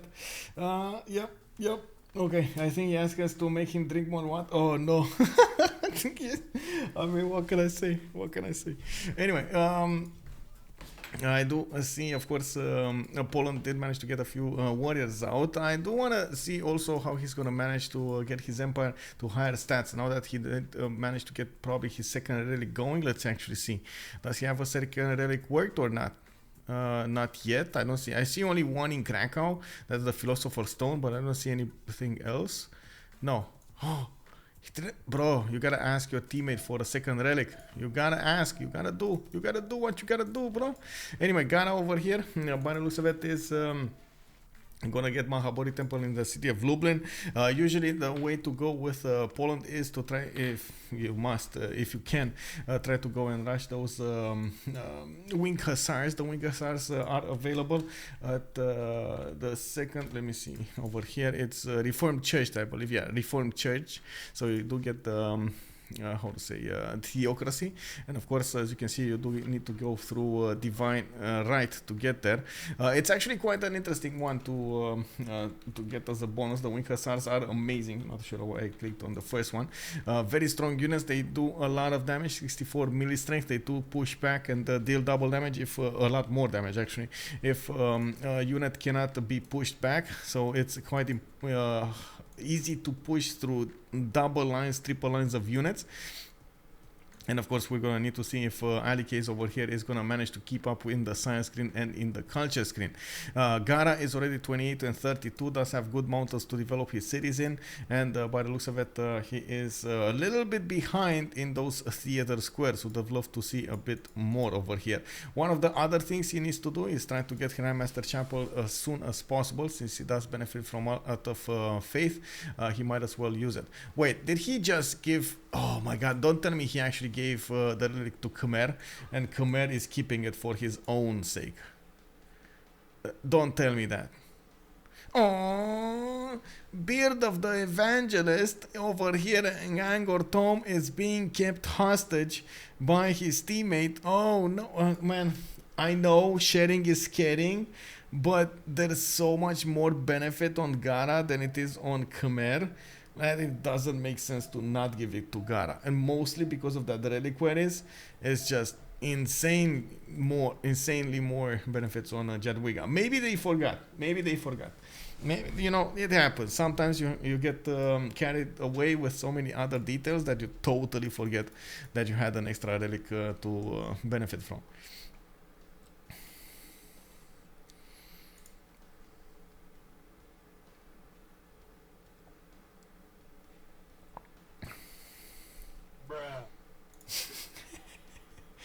Yeah, I mean, you know, I'm trying to find excuses over here. I don't know if that's actually what happened. I'm just saying. I do have to point out that Ghana went from being the lower production one to being middle on 72 over here and 67 food. We do have Alykaze actually struggling right now to get his production up. He went for Warlord's Throne in the capital city, in the Government Plaza.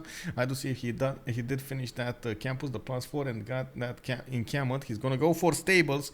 That means knights are going to come out soon. We do need to see, of course, when he's going to get those crossbows as well.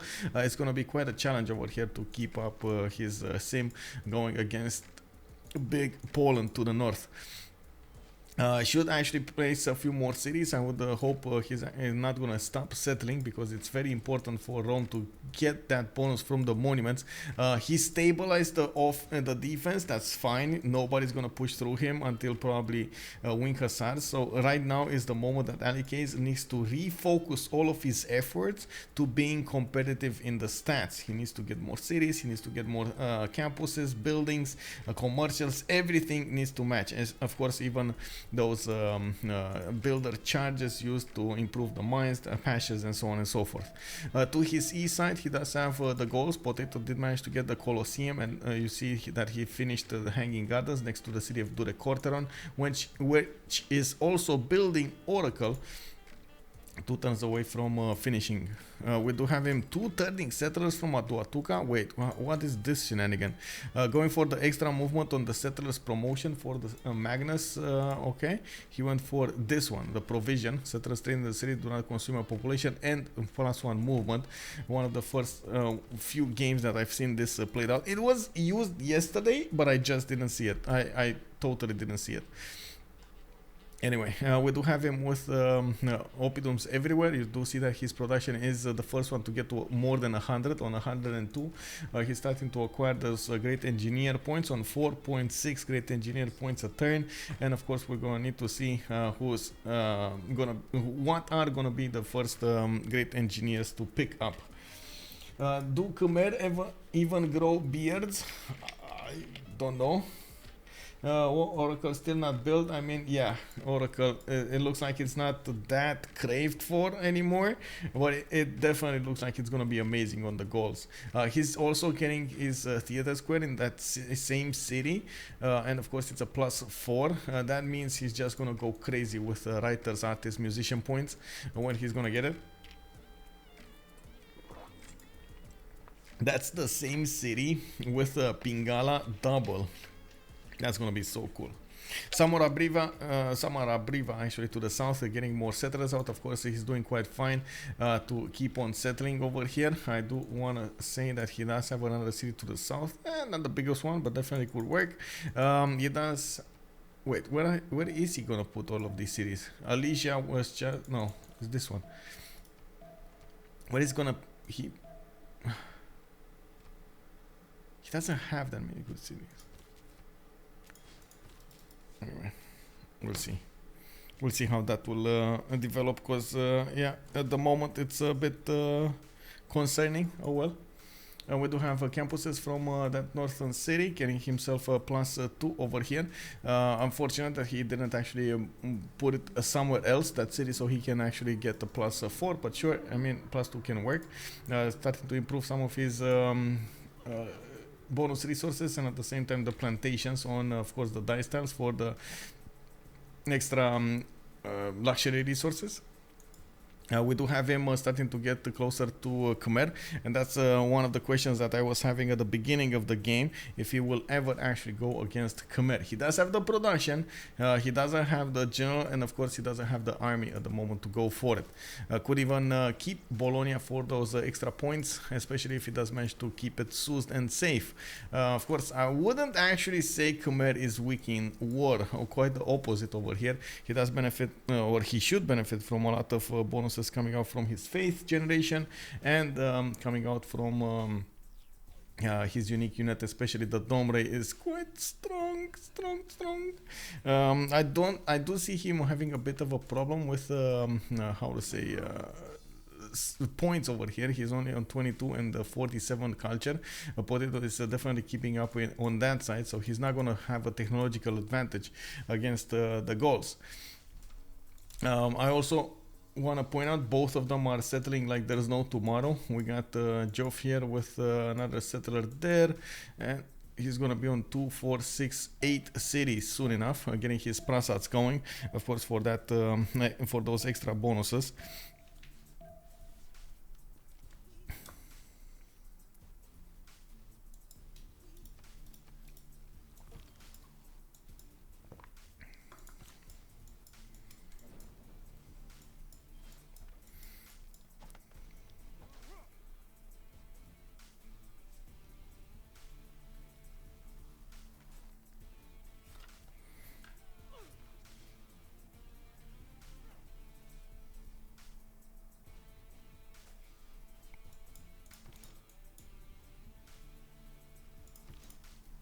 Well, we do have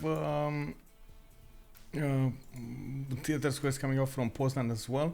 Looking at the stats over here, Khmer still did not go and give Gara that second relic, unfortunately.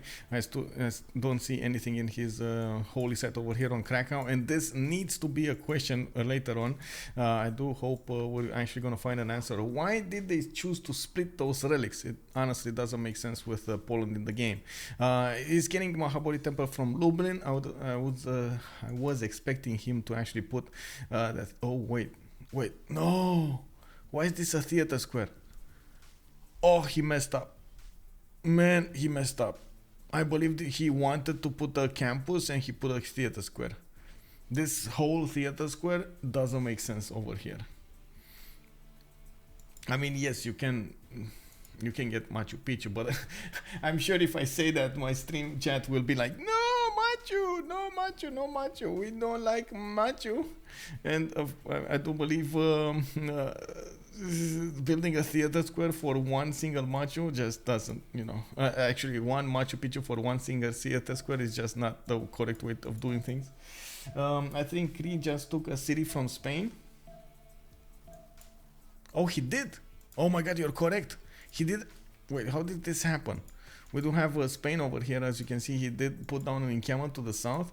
I do see him benefiting from horses, and I mean, it doesn't look like Cree did get a lot of units out. He did put a few of them. He did manage to get the general with them, Hannibal Barca. And by the looks of it, Detirlo is in trouble. We do have him getting those campuses up. A +5 over here is gonna get from Cordoba another one of these +7s. Yes, he's getting them. Cree is also 29 cents, 33 culture, much better than Detirlo's 22 and 22. While of course Pepega is trying to build more of these horses. We do need to see what's gonna happen, and of course how Spain will try to react to this. The first glance, he's gaining a few horses. He started to finally chop his forest, so he gets more units out. Usually, well, units you want to hard build, you don't really want to chop, but sure, if you do have the bonus, why not? I would prefer to see a few more archers, and I'm pretty sure he does have a problem putting on all the cards here. He doesn't have the cards. Wait, why is he using Oligarchic Legacy?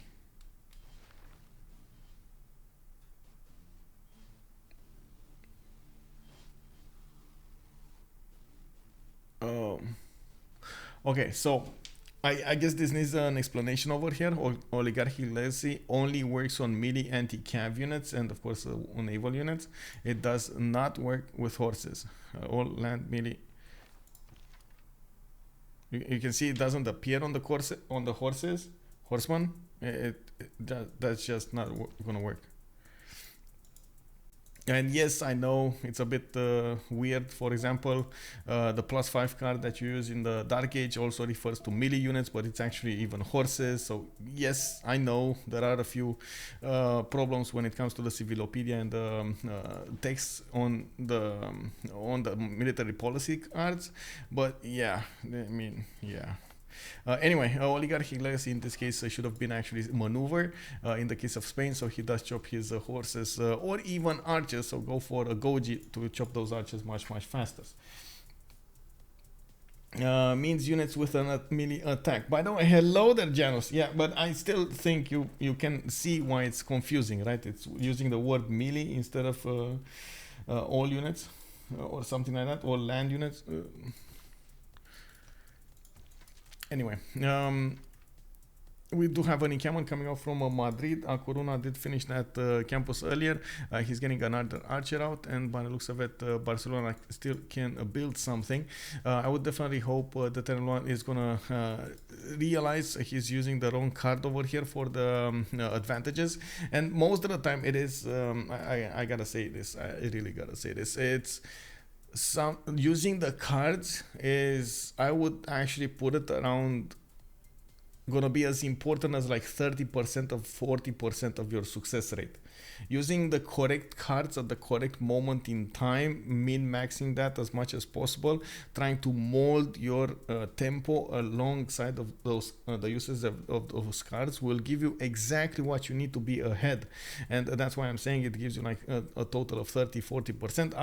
The other bonuses to 100 will be of course your moves, your tactical moves, your choices to build the campuses, your choices to put cities, and so on and so forth. But the cards are so important, extremely important. You gotta be very careful about how and when and what you use.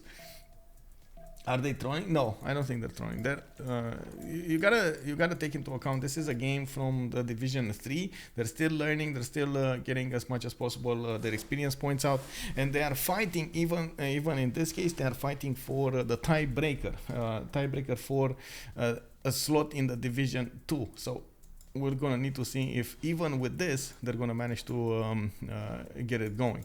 Of course, very important to see they are doing a good sim. I do wanna praise over here the Gallic sim, Potato doing amazing work getting that Colosseum and everything else. We do have the defense of Rome against the aggression from Poland very lucky. I can only... Oh, finally the beard of the evangelist got moved to the city of Krakow's temple, and now it is displayed for everybody to see it in all its splendor over there. The beard, big beard evangelist. Okay, very nice. 4 turns to get the Mahabori temple from Lublin. We got Warsaw with campus, that's a +4 over here to the southeast of the city of Warsaw. And by the looks of course, the moment the attack stalled on the units of Spain, and I can explain also why it stalled. It's very hard for the Cree units to actually go across the river, and one of the reasons they could manage to push through that city's defenses is because it was across the river.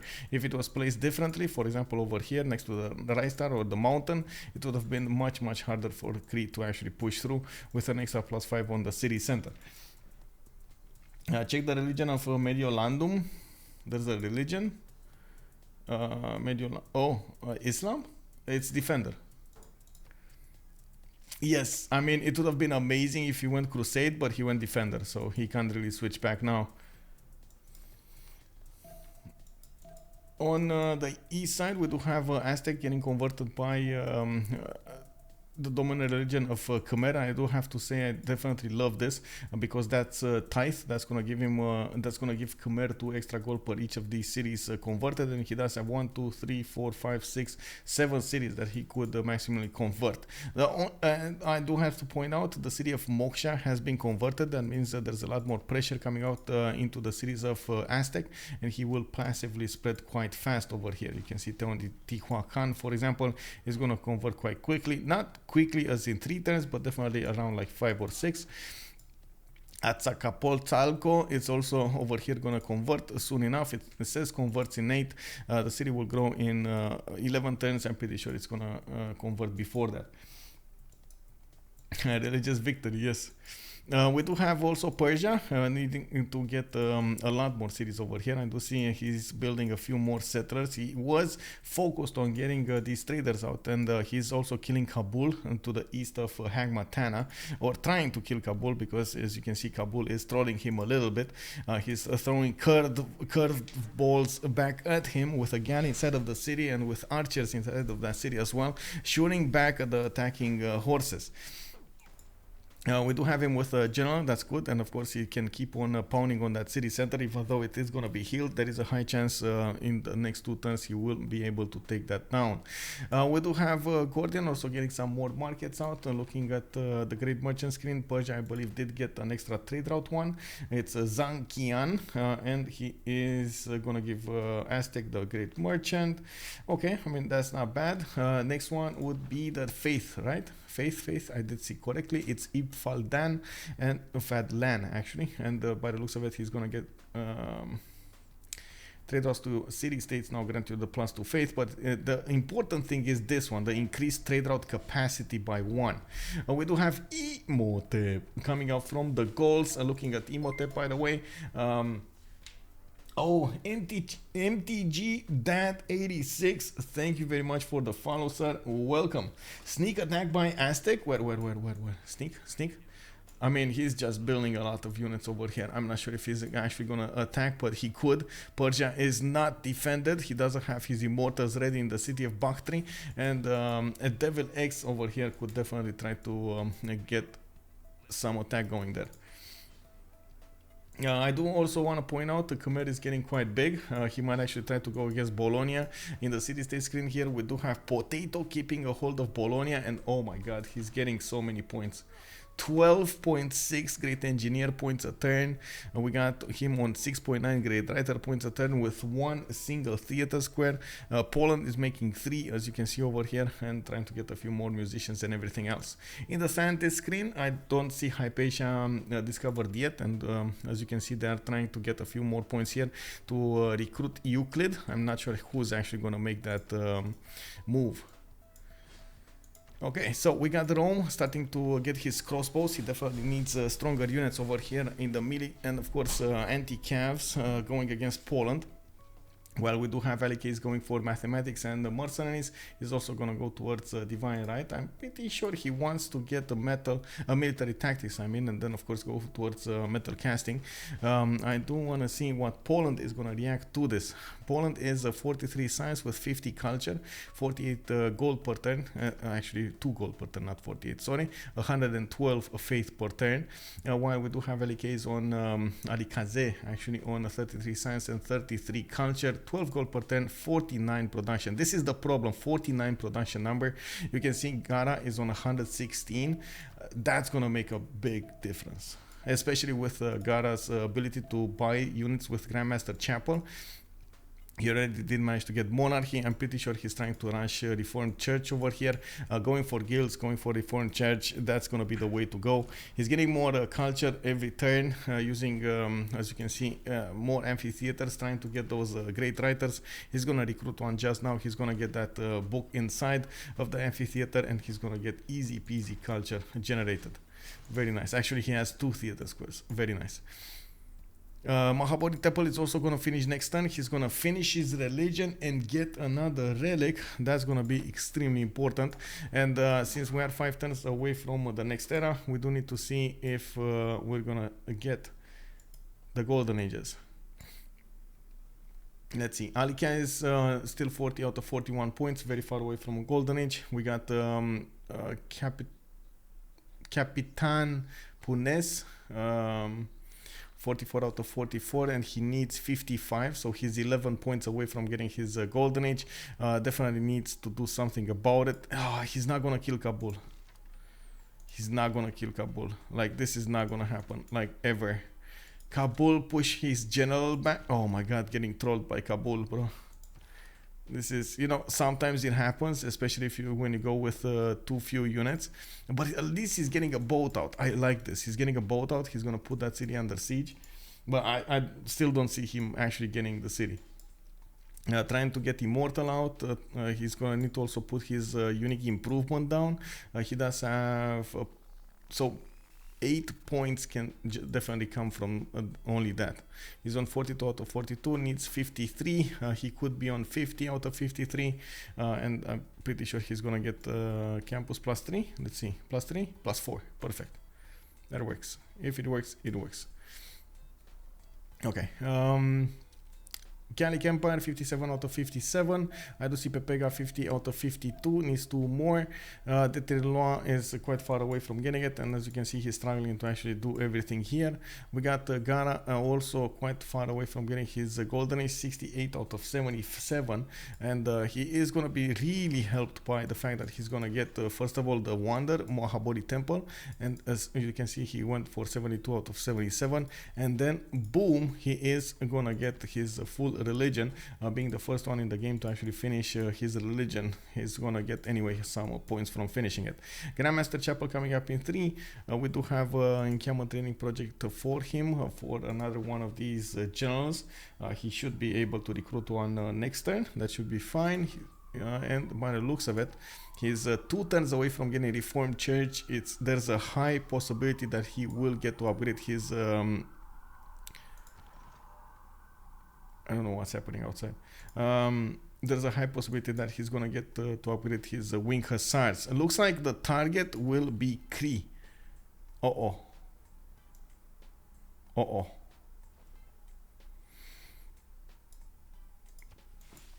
Kabul wants to live. Yes. Survive. Yes. He's alive. He's alive. Kabul is alive indeed.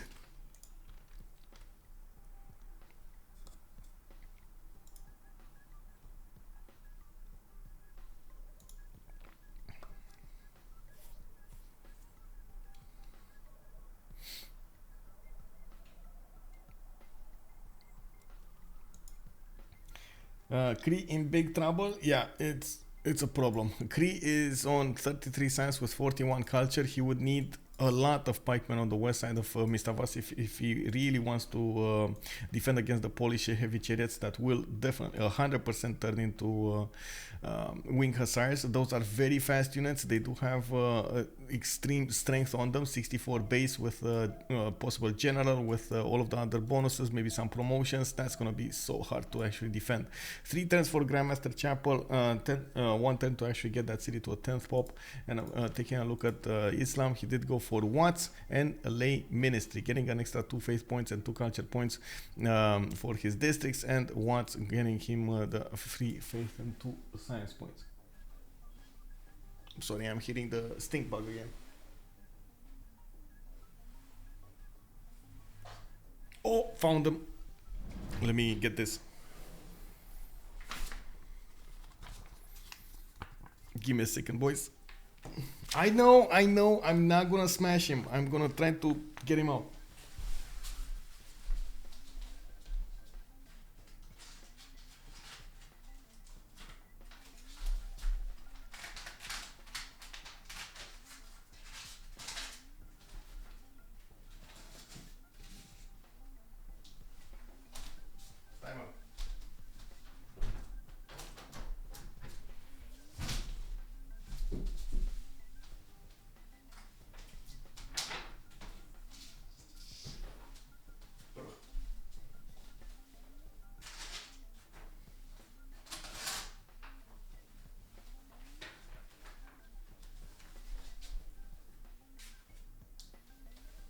Man,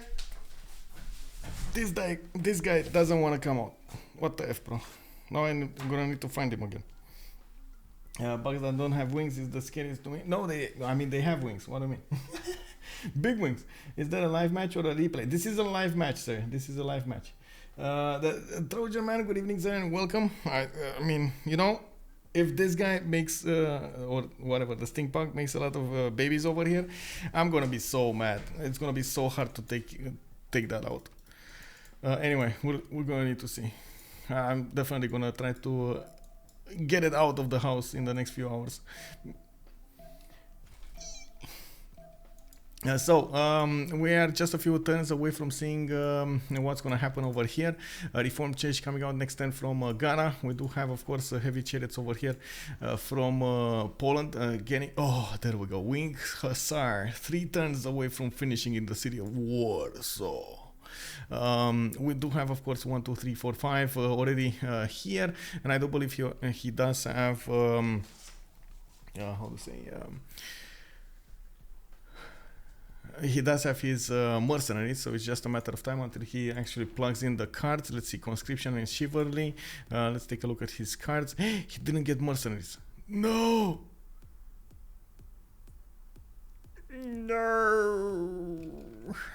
Oh my god, you gotta go mercenaries, bro. Takes military. Oh my god, he's okay. So he is. Let me show you where he is right now. He's over here, military training. He needs military training, mercenaries. I don't even know if he actually has feudalism, honestly. Does he have 5 church builders? Wait, let's take a look at his policies. He doesn't have it. He doesn't have feudalism. So he needs feudalism, he needs that military training, and then he needs his mercenaries. So it's like 3 turns away from getting this attack going. Okay, I mean 3-4 turns, it's not that bad. He did manage to get 79, 77, so that's good. He's gonna get his second golden age. Let's take another look at the golden age points here, since we are 2 turns away from switching the era. 56, 55, Rome is gonna go dark. We got Potato 63, 57, thumbs up. Pepega 52, 52, thumbs up. We do have also Detirlo 43, 50. By the looks of it, he's gonna go dark here. He's gonna go normal, I mean. We do have him trying to go for a shrine and a religion. I guess he could put a mission out. Just put a mission, bro. That's gonna be what, 48 out of 50? 47, sorry, 47 out of 50, and then he can try to do something more. Maybe choose a city state, levy. There might be a few options. Anyway, okay, we got Gara going for it. Geoff is getting it. Devilx is getting it. Okay, so everybody else except Spain and Alykaze is gonna get their golden age. Okay, I mean, we'll see. I do notice Cree over here keeps on building units on the east side, getting his catapults over there, and not really doing the anti-cavs on the west side. He does see one Polish horse, and probably he is thinking that, of course, Poland will keep on pushing towards Rome, which is not the case. Rome did manage to make a citadel over here out of the city of Ravenna. With the governor Victor established over there, these legions are extremely hard to push through. 68 strength over here on the defense for those, and that's not even with the promotions. He got that card plugged in already. Oh, he did? Wait, whoa. Did I miss it? Oh, he self-turn. You're correct. You're right. I stand corrected, sir. He does have self-turn, so he does have feudalism. He just needs the 2 turns. Okay, fine. Mercenaries over here. Thank you. Prometheus, much appreciated. Also, Smilik. Hello, sir. Yes, better in hand, Smilik. Thank you, sir. I just got to see the chat over here, and I gotta stand corrected. I was watching the cards available, not the cards plugged in. You are correct, sir. Okay, so taking a look at what's going on, of course, we do need to see if he is gonna actually hard upgrade these with gold. I don't think so. He's just gonna wait for the next turn. They do have a lot of gold available for them: 280, 376, 186, 153 here for these guys. We're gonna see them go against their opponents now soon. Let's go. We do have heavy chariots, one at least coming out from the Cree city. Finally, he's, oh my god, this, I don't know how many times he repaired this, by the way. Mickey Sivwachik's audience chamber. It was quite painful to see it. Yeah, it was pillaged, so he needs to repair it just because of this volcano. Capilinos volcano, man. That's, yeah, well, the hard-headed volcano, I would call it. Hard-headed volcano. Does it make sense? It must make sense. About 45,073 times. Yes, Spain got one of their cities raised by Cree, and I think Rome has just been occupied by Poland. Yes. Also, what is Aztec combat bonus so far? I think it's just like a plus, maybe +3 or +4, but let me actually double check. I would have thought he +2 actually. He just improved 2 resources. Wait, he never improved the tobacco? Oh, bro. Does he have tobacco? I don't see tobacco. I see citrus. Of course, tobacco. He does have.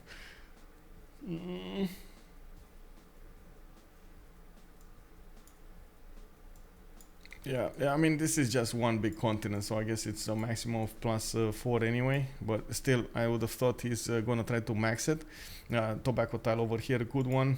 He's getting an encampment. He's okay. Does need to get some cocoa tiles as well upgraded. Oh, I see one. So he has tobacco and citrus. Citrus and cocoa. So he needs the tobacco, and I don't know what the fourth one is. Fourth one. Hello?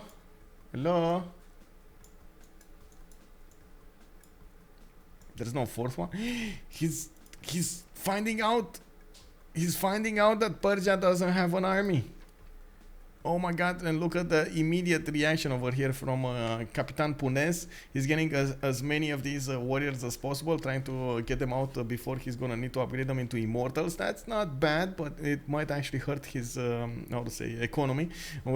Usually you do wanna not only give the pre-builds on the front lines, but you wanna have some units ready and upgraded for any kind of attack. Of course, we do have an immortal over here going against Kabul. Polish Gara did get oh my god, Kabulish wing hussars. Man, these are 77 strength units.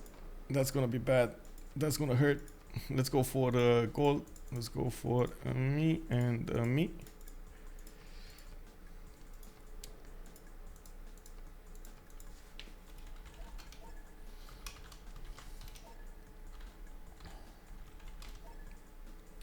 That warrior upgrade will hurt the Cree when Poland attacks. Yes, exactly. And taking a look at the gold over here, they're giving everything to Cyrus. They're oblivious to this, by the way. I don't think they realize the danger that Cree is getting himself into.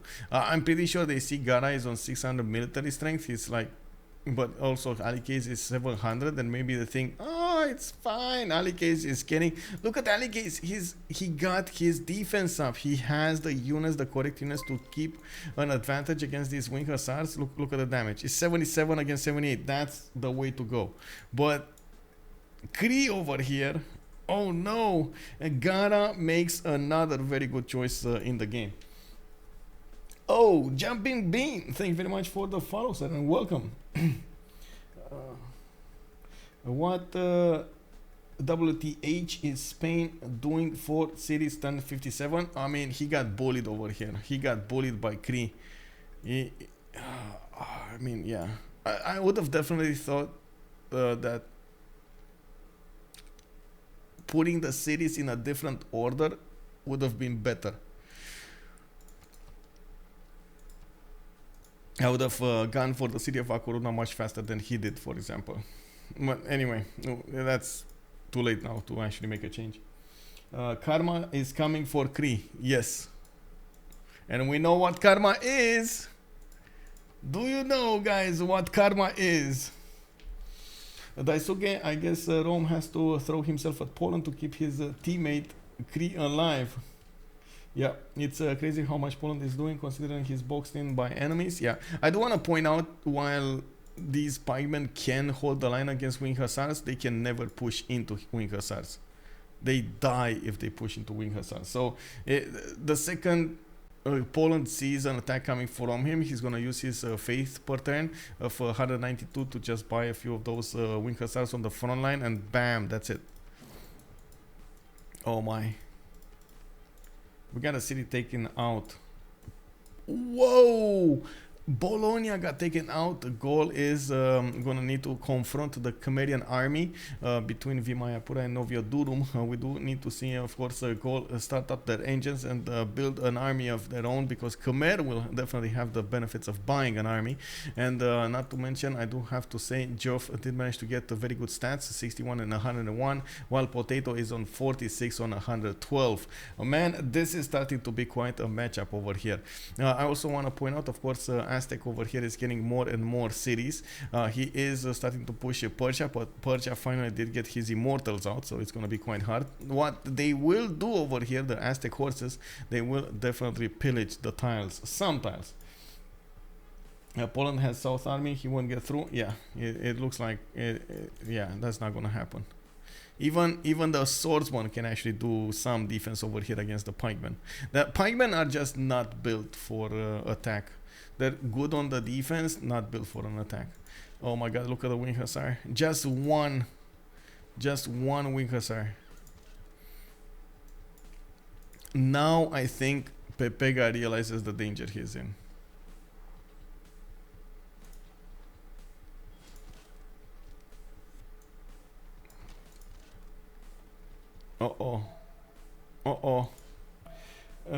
Arctic Uzi, very proud of his Boyd Ambiorix. 200 production, all others below 175. Yes, below 165 actually. Your boy doing amazing over there. How far Cree from pikemen? Let's actually take a look. I would say far. His machinery 2, mercenaries 1.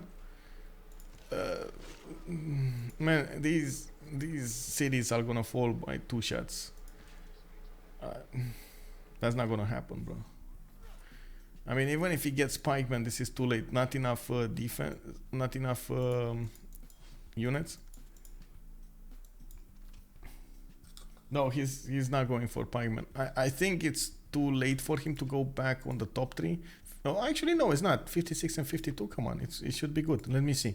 We just switched the era. We do have, of course, Rome, actually the only one going for a Dark Age. And taking a look at their bonuses, we do have Cyrus, Pembrush and Voice, second one.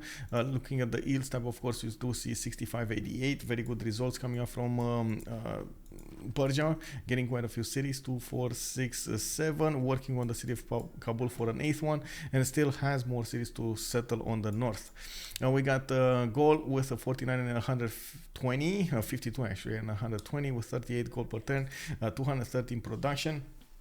We got the Pound Maker 4952, but it's about to actually lose his cities. This is going to be quite a problem over here. Trying to get those ancient walls built, and not to mention, I do have to point out, he's trying to get a few spearmen to upgrade into pikemen. He's getting it next turn. Okay, it's next turn. It's getting it next turn. I think he just finished crossbows. There, yeah, that's it. That's it.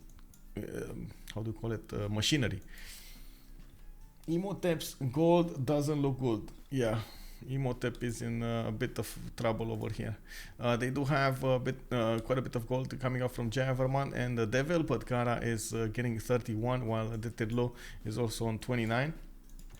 We do need to see if but I mean, at the moment I don't see any possible good army to defend these units. Even if the walls go up, even if he gets pikemen, these wing hussars are just gonna plow through. Eclithian, good evening, sir. Why are they struggling so much? They lost a city earlier to Cree, and they didn't get their timings correctly done in the... Oh my god, nice attack coming out from Gara. Nice, very nice.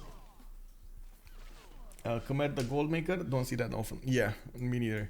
Oh my god, he got that attack before the pieman comes out.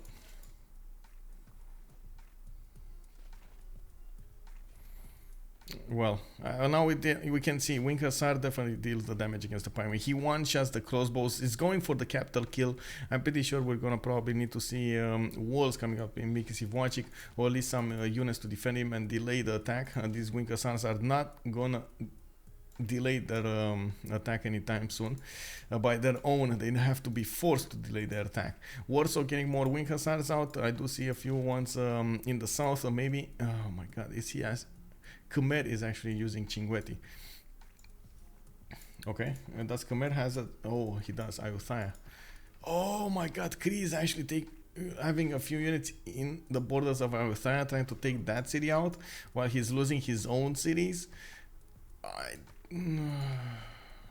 Okay.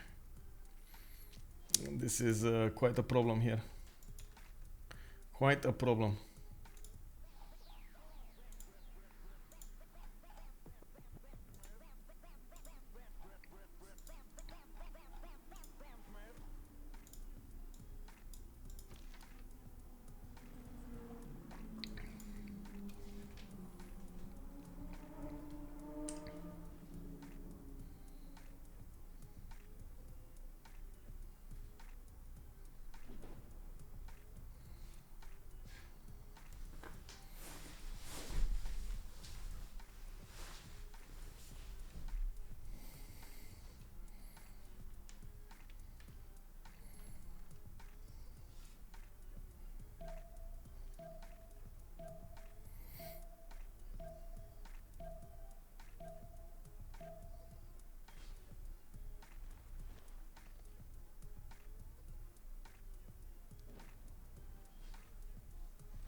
Give me a second. Need to write something. Also, taking a look at what's happening, the Polish units are standing still for a little while, definitely allowing the Cree to get into position. I'm a bit worried about this because, as you can see, Mr. Vas is rebelling. He's trying to stabilize that rebellion, but Cree is in a golden age, and it's not like Poland has cities next to.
The winged hussars are showing their teeth over here, going against the pikemen. You can see what happens when those units cannot actually be pushed back. This is the problem with the winged hussars. So actually, they were trying to defend against the winged hussars. If you are gonna try to defend with as much support bonus as possible on your units, and your units cannot actually go back, they do get a lot of damage. If you take a look at their description over here, defenders that cannot retreat suffer additional damage, and as you can see over here, the pikemen did indeed suffer additional damage.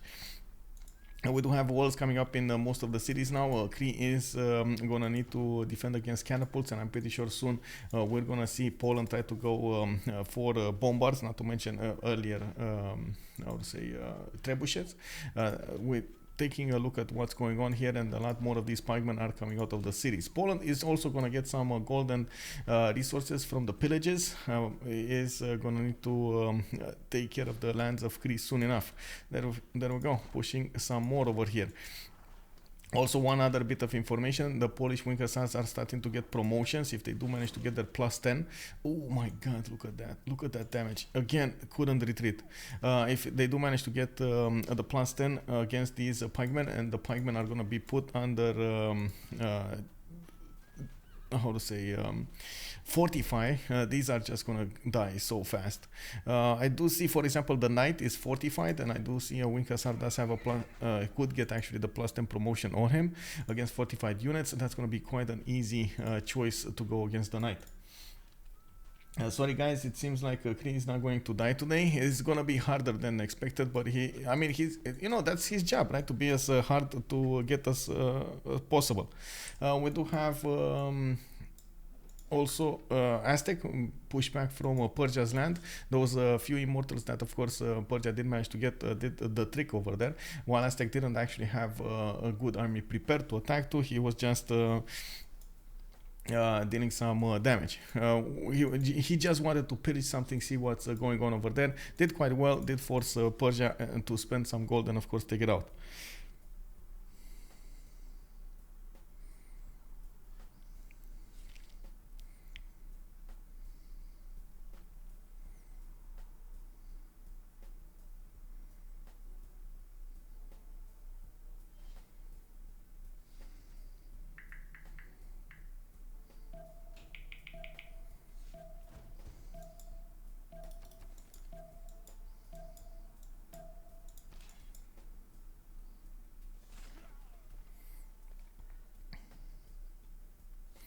Well, taking a look at what's going on also here in the south, Rome did manage to get El Cid as a great general, and it does not want to push towards Polish land. As you can see, those few crossbows that are over there, they are dealing more than enough damage to discourage these pikemen from ever crossing that river. This is going to be quite a problem because Rome is not like he actually has a very good sim here, and he is struggling to actually keep up in the science and in the culture with the Polish Empire. We do also have the Gauls that will need to do an army here, especially against Khmer. I'm actually a bit surprised we didn't see more Khmer units coming against him. He did well taking out Bologna, but I was expecting him to follow up through and keep on pushing towards the Gallic land. Gauls did manage to get Governor Victor established in the city of Noviodunum. And by the looks of it, of course, they have the most production in the game. I wouldn't actually thinking about this. I think Geoff has more production overall. And follow my logic here. Gaul has 246 production, no faith, no gold. Khmer has 211 production, so that's like a 35 point difference with Gaul, but he has 300 faith and 68 gold per turn. I'm pretty sure, what is it, 4-1 or something like that on or is it 2-1 on the faith converted to production? Does anybody know? There was a golden rule to convert, of course, the faith into production. I think it's around 4-1 if I'm not mistaken. 2-1, so that's 150 more production. Oh my god. Yeah, just Gallic production is just not enough. Khmer over here is definitely getting a lot more. Okay, 2 to 1. So 150 more. So he would be on 360 production over here versus potatoes 250. Ooh, that's a problem. Let's see actually who got Hypatia. Did Hypatia ever get recruited?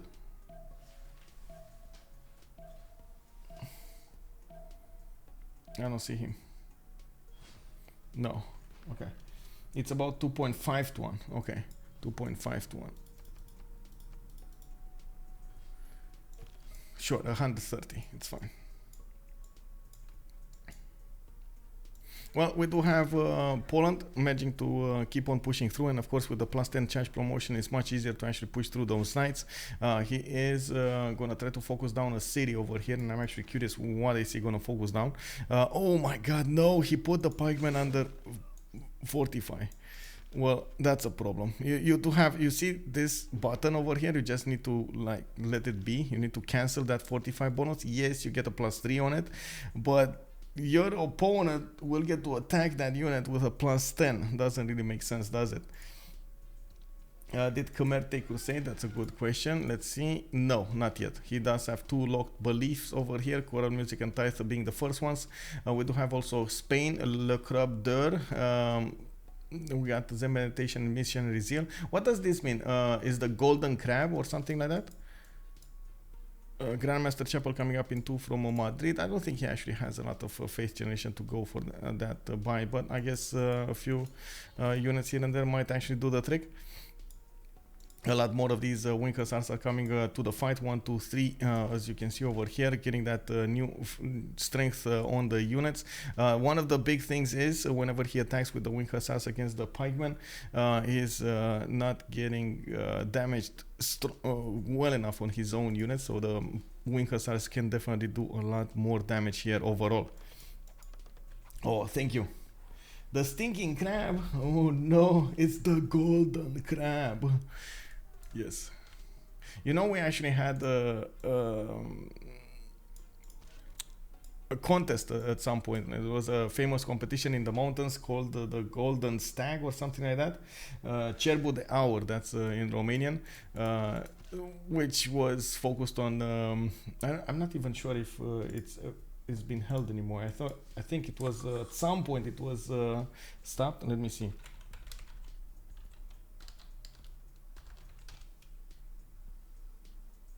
Yeah, I don't know. Oh, it actually was on 2018. It got held. Wow. Okay, it's basically more something about music and so on, artists. Hello T1 Elliot, good evening sir, welcome. Cree can't stop this push, not enough units. Yeah, I don't think so. Not enough units and not enough positioning also, I have to point that out. This Mistavasi city was hard to keep anyway, but just losing the positioning of that city and allowing all of those units to push through, this is just unstoppable right now. At the moment it's just a matter of time until the catapult will start shooting down the city of Mistavasis. Unfortunately, Polish catapult does not Poland doesn't have trebuchets, and these catapults do take considerable damage on return from the crossbows. I do believe we do need to see some upgrades over here for the crossbows. They could take the plus 10 promotion, and they could definitely deal important amount of damage. Oh my god, look at that. Look at that pikeman. Bam! It just poofed out of existence. Needs ballistics or bust, yes. How many turns until the conquered Cree city revolts? It's 7 turns. He just needs to get the unit inside of it, and he keeps on switching the units that are coming from his cities. They keep the city of Mistavasis, I would say, in his territory, loyal, I guess. They see the military and they're like, ah! Okay, we got 2, 4, 6, 8, 9, 10 cities coming out from Aztec, definitely getting bigger and bigger. He is trying, of course, to flex his muscles over here with 83 science and 106 culture. He does have actually 42 gold in the bank with 84 gold per turn. Wow, look at Gara doing minus 76 and Geoff on 76. I mean, this is a problem. I guess they're going to need to fix it somehow, while Geoff is trying to put an attack of his own. It looks like him pressure. Oh, wait, what is this one single Polish wing hussar doing over here? Is he gonna take down a city? Is this gonna actually happen? One single lonely wing hussar gonna take down one city of Gaul? Oh no. Chad pushed by Poland. Yeah, definitely. Well, let's take a look at the main warfare over here. Spain with a scout. This guy is just, you know, having fun over here, laughing at Cree losing his cities because he lost a city as well. He's like, ha ha ha, now you get it, bro. Now you get it. My big bad brother just came to save me. What you gonna do? What you gonna do, bro?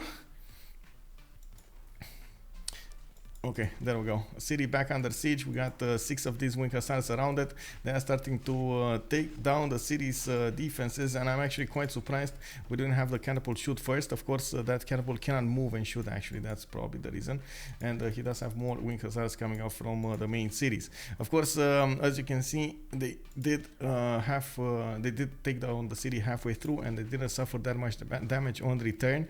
That's one of the advantages over here, because they can keep on doing the damage. We do need to see also Poland definitely pillage those traders if he can get his hoofs on, and try to push to the south of Mikisiwachik as well as the north over here. I would actually go as far to say that Poland definitely needs some ranged units over here. I really want to know what he's gonna do with this. Oh, pikemen coming out next turn from Divodurum. It should be fine. That should be fine. Okay. On Persia, we do have him all alone on the east side. He does have 72 science with 114 culture, 183 production, good food also. He's getting more universities out, and he's trying to get campuses. Definitely still working on Kabul. I think the biggest mission in life right now for CapitainPunaise is to take down Kabul. And it looks like Kabul is holding strong. This is a grudge from the beginning of the game between Kabul and Persia. They lost a lot of units over here. They lost a lot of members of their empires, citizens, of upstanding citizens that went against each other. And right now, they cannot get out of this. They cannot shake hands and be friends for the remainder of the game. This needs to have some kind of outcome. Detirlo, hello there, sir. Good evening.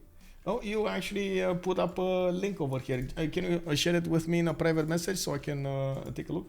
Also, gold mines, yummy indeed. Also, why does Cree have 2 catapults left over from the Spain war? He was trying to push the east over here, going against Spain, but he never actually got to move these units out of his cities. He built them, and right after he built them, Poland started to attack against him. So never actually did any damage. Is he afraid that the crossbow in the city will take out the catapult? I think so. Well, now that crossbow got out of the city, Pepega moved it out. It died. Poland is moving in with his wing hussars. This one needs to actually move out and try to get the promotion in. He does have 45 out of 45 experience points. Definitely can promote it. I'm actually curious if Pepega is going to do some last move over here, shenanigan against his wing hussar.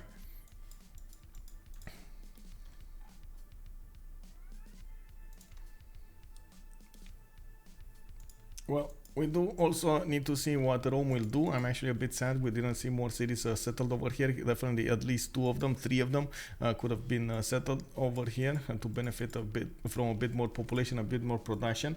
We do see him trying to get a terracotta army in the city of Rome. That's still a 6 pop city, and this was something that I was pointing out at the beginning of the game. He has a clear problem with food, and his choice of going Warlord's Throne instead of going for Audience Chamber actually sedimented his lack of food here. He just doesn't have where to get that food from. Man, again, bro, stop it. Man, when I hear that zzz, I'm like, no, where are you? Where are you? I'm gonna find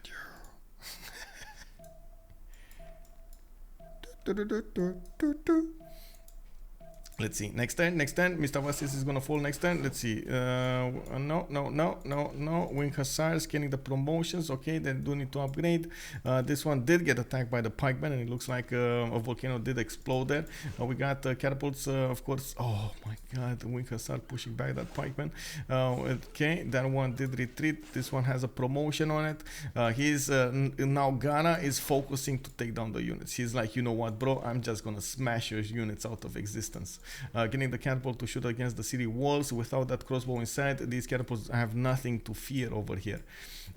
He does have, oh my god, how many of the 2, 4, 5, 6 are coming on the front lines? I think that's a bit too much. I think at this point Cree is dying. Does he have a safety settler out? No. Even 2 Dome Rays coming up from the south. Are these guys here to help? They're here to help push Cree off the ledge or something. That's gonna be an issue. Anyway, we do have Gaul managed to defend against the Khmerian initial force. These are only like a few units over here, a musketman with the help of a few knights. These are just here probably to force Gaul to build some units. It's not like they have a lot of gold anyway. On the Pepega is on 0. We do have Alykaze on -1.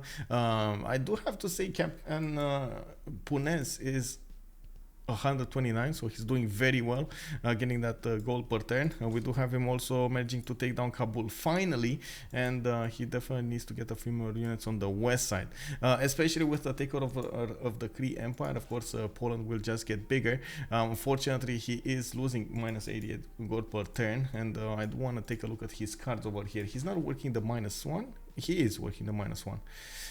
Machiavellism, I guess he could have worked a different one, but that's fine. He could have worked the Merchant Confederation one. Again, that's fine. We do have 9 more turns until the next era, and I'm gonna keep on watching that screen so we can get a read on who's gonna get the next golden. Get that cat to catch it. Oh yes, where's the cat? I don't know where's the cat. He's gonna go. The cat is gonna go wild if he sees this. Yes, indeed, you are correct. I think that they just got to sleep a little after they ate. So the cats are, big belly, people fat over there. They're a bit lazy, I guess.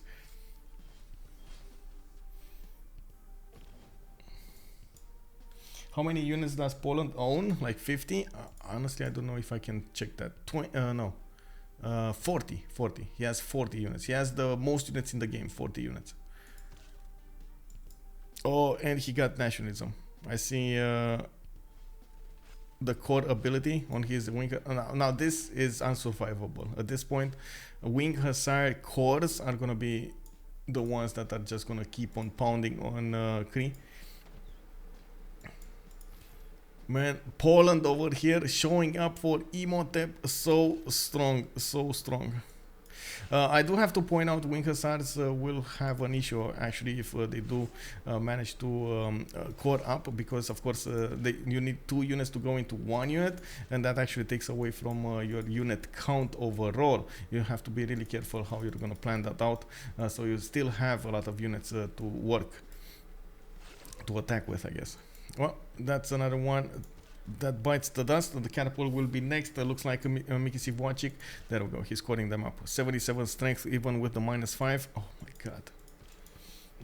Cores are like tanks. Yeah, Wing Hussar cores are very strong. I'm going to drowning in my prediction cores like Scrooge McDuck. Oh, I can even see you swimming over there, taking the gold, spitting it up, and pew, pew, pew, pew, pew, pew, pew, pew. Yeah. Then you hear it come back to ground. Ting, ting, ting, ting, ting. Yes. Oh my God, Scrooge McDuck. Man, totally forgot about that character. We do have catapults working on Gaul over here, on the Gallic units. Potato is not putting that much... Wait, what? Oh my god, look at this. 8 out of 200 garrison health. It almost died to 1 single Wing Hussar. Wow. I mean, sure, it's still burning, but it should be fine. Walls are going to go up next time. Yeah, 1 Wing Hussar, man. 1 Wing Hussar. Unbelievable.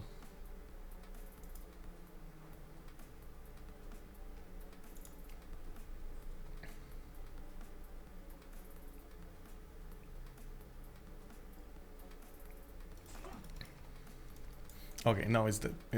It's fine. It's fine. Gaul got what he needed to do. What he needed to get. Anyway, making see if Wachik is probably going to be the next one up, and we do have a few more promotions on these Wing Hussars. He's not really caring about those numbers, and I do have to point out, of course, he's going to get the promos on the Wing Hussar cores. There is a Wing Hussar core over here with a pikeman coming out of that city with a promotion, with the echelon, getting himself an extra +5. It is going to be much tougher than the Wing Hussars can output. Of course, these catapults are going to reposition to take out the city. They're also getting their upgrades. New equipment coming out, trebuchets instead of catapults. These are going to be quite strong over here to attack their opponents. You can see they are a little bit different, but still, if it works, it works. We do have also Khmer pushing from Kompong Svai into Vikansko Kisein. There is a Wing Hussar over there trying to take out the city. Walls are going to go up next turn. These are not going to help. The Domres are definitely going to try to take that city out. You can see the Domres are siege units. They don't get that -17 penalty attacking into the city's defenses. How many turns until it's a GG? I don't know. I mean, they might keep on going, even though I do have to point out Gara did manage to get his Mahabodhi temple. He does have, let me see. Oh, he didn't get the first Diplo victory point. So he still needs a lot of victory. He still needs a lot of points to go for it. Diplo. He only has 3 out of 20. He can get, ideally, he can get on the coast over here a harbor and try to put out Statue of Liberty, build it, and at the same time I do believe there's not much that Rome can do over here, or a Gaul can do. A Gaul can actually try to snatch it away if he does manage to put harbor from Elysia.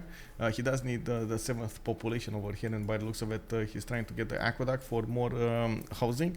It's a bit expensive though.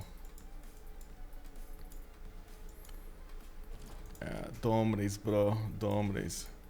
You gotta do the Domre.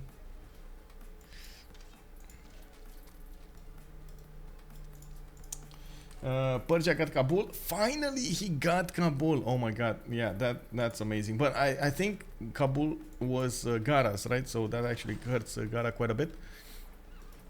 It's good he's not getting the double promotions here, but it's still fine. He did manage to put under siege the city of Mikisivwachik. Now we do have the trebuchets getting into position.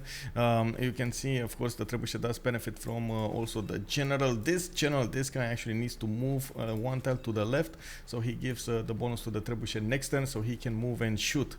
I do have to point out, it's very important how you place your general on the battlefield, so you do encompass exactly the units that you need to get more points on them. You know, try to get the extra +5 or the extra movement, depending on what the needs of the battlefields are. We do have more Wing Hussars coming up from. Man, he just doesn't stop. 1, 2, 3 more Wing Hussars on the way. Of course, all of these are gonna core up and get closer to Mikisivwachik. That city being under siege is just a matter of time until he's gonna lose his health to the trebuchets and the units. We do have Spanish caravels coming out from his cities. I'm not sure where he wants to go. Kabul can definitely be a target over here, taking it out from Cyrus. And of course, at the moment, I don't see Cree having an option to get one of those safety settlers out. His allies are quite far away from him, and he just didn't have any at the beginning. Actually, even I would go as far to say that Khmer is getting a lot of cities on the northwest to stop that from happening.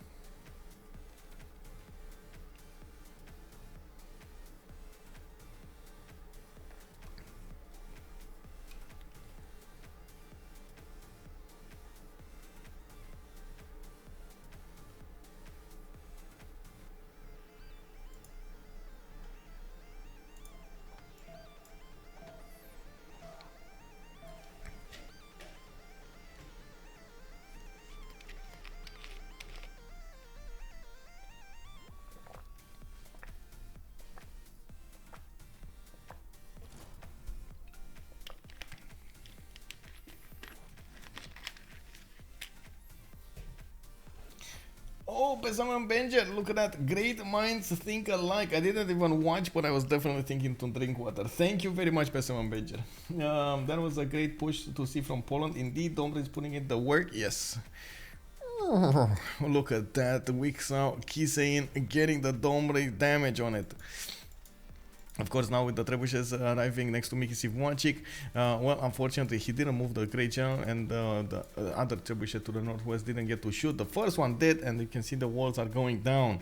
Losing that city's defenses in the walls would just make it susceptible to attacks from all of these wing hussars. He doesn't have a pipeline to cut out of the city, get out of the city over here. Even if he does finish the next one, he's not actually gonna get to use it. He's probably gonna need to delete it though, because he is gonna come up from that city, which is in, of course, siege from all over the place. We do have, I do have to point out, Poland over here would really need to upgrade his units, like promote them. Really need to promote them. It's a waste of promotion there. We do have Rome managing to build terracotta army in his capital city by the looks of it. He does have a spy on Poznan. Wait, did he build a spy after? Oh no, he needs to cancel the mission to upgrade it. Promote it into a level 1. He does have a listening post coming up in 45 turns, finishing that, but I guess, you know, he gets some extra diplomatic visibility going against Poland. That's something that actually Poland also has on Cree over here. As you can see in Wikasko Kisein, he does have a spy over there giving him the +3 intel on opponent's movements. That was quite important on this side. I don't know if Cree had prepared at all. Poland push would have failed. Their army was nearly all heavy cav. Yes, I do believe if Cree, I also believe that if Cree would have put some kind of defense over here on Mistavasis, maybe it would have been different. But thinking of how many of these wing hussars came at how fast, I don't think actually Cree could have stopped the takeover of Mistavasis. Maybe over here, but I again, it's kind of hard to actually speculate here. He needed a few more cities to actually keep up with the necessary production points, and of course Poland choosing not to attack his hardest opponent, and of course that being Rome, he went for the easy kill because he noticed Cree does not have enough defense over here. Okay, that's the capital city of Cree taken down. 2 more cities remaining, and of course they're gonna go down quite fast, especially with the trebuchets and the wing hussars keep on moving towards those cities. We will need to see them use their general points for the extra movement, but that looks like in the next few turns, maybe 5 to 6 turns, we're gonna see the takeover, the full takeover of the Cree Empire. We got in the golden age points over here, since we're 4 turns away from getting the medieval era finished.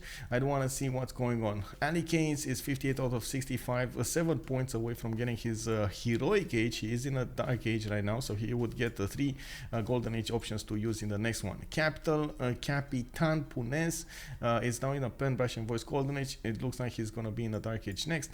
Monsieur Potato is 103 out of 103. He did manage to nail it, and of course he keeps on doing an amazing game over here. Potato did exactly what he needed to do to be relevant. Unfortunately, I'm not so sure he can keep up this effort against 3 opponents with him lacking an ally over here.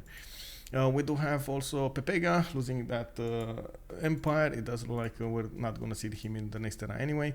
Detirlo is Detirlo actually 70 out of 74, he's going Dark Age. Gara is 97 out of 104, going Dark Age. Geoff going Dark Age. Devilx going Dark Age. So, okay, we only have Potato over here managing to get the Golden Age. Whoa, attack, big attack coming out from Persia against the cities of Aztec. Looks like he might actually take a Huexotla. Man, that's a really weird name. Huexotla.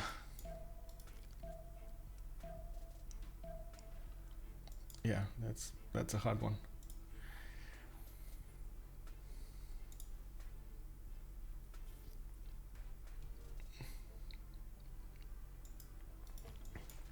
Okay, bam, bam, boom. Okay, we got the Huexotla taken out. It looks like now we got Aztec being pushed from the east. Of course, CapitainPunaise is trying to also do something against his opponents. Doesn't want to leave the game like this. Of course, like I was saying, this is a tiebreaker. They have a lot to lose and a lot to gain. This is going to be a problem. And of course, going into Aztec over here is going to put more pressure on the economy of Imhotep. We do have, of course, Persia over here needing to get a lot more units on the front lines. He's getting a few builders out, and I do see that he definitely has a lot of production to work, not to mention the science and the culture, with a lot of gold. But unfortunately, I'm not so sure exactly who is going to lose a military alliance coming up from Poland. Is it going to be the Gauls? Is it going to be Persia? Is it going to be Rome? It's going to be extremely important who's going to lose that military alliance, because he's not going to get an extra +5 to defend and or attack against his opponents. Definitely let Spain take those cities, right? Poland weakens the cities for them, weakens the cities for them. I mean, sure. I'm not so sure actually it's a good idea to give Spain the cities. Spain could get more cities out here, but I think it's a better idea to let Poland snowball rather than give them to a weaker opponent, because he has a lot more chances and he needs every point that he can get. Persia and Khmer look bigger than Rome and Gaul. They do. Persia and Khmer. Wait. Oh yeah. Wait. Persia is on opposite sides of Khmer. Canon meet. Hello there, sir. We do have, just to put it in perspective, we do have Cyrus with a Gaul, right? Persia and Gaul going against Khmer and Jadwiga and Poland. Yeah, okay, got it. Aztec and Khmer. Yes, you're correct. You're right.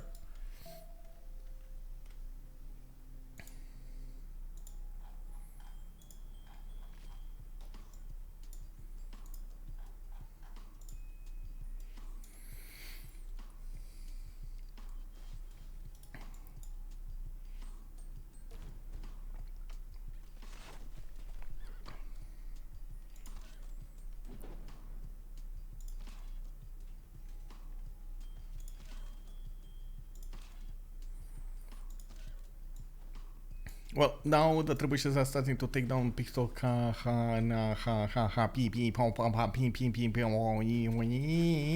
and as you can see over here, actually Spain only has one horse to deal the final damage. Well, I'm not sure if that horse is going to be used to take down the city. By the looks of it, Poland is going to be the one who's going to inherit all of these cities.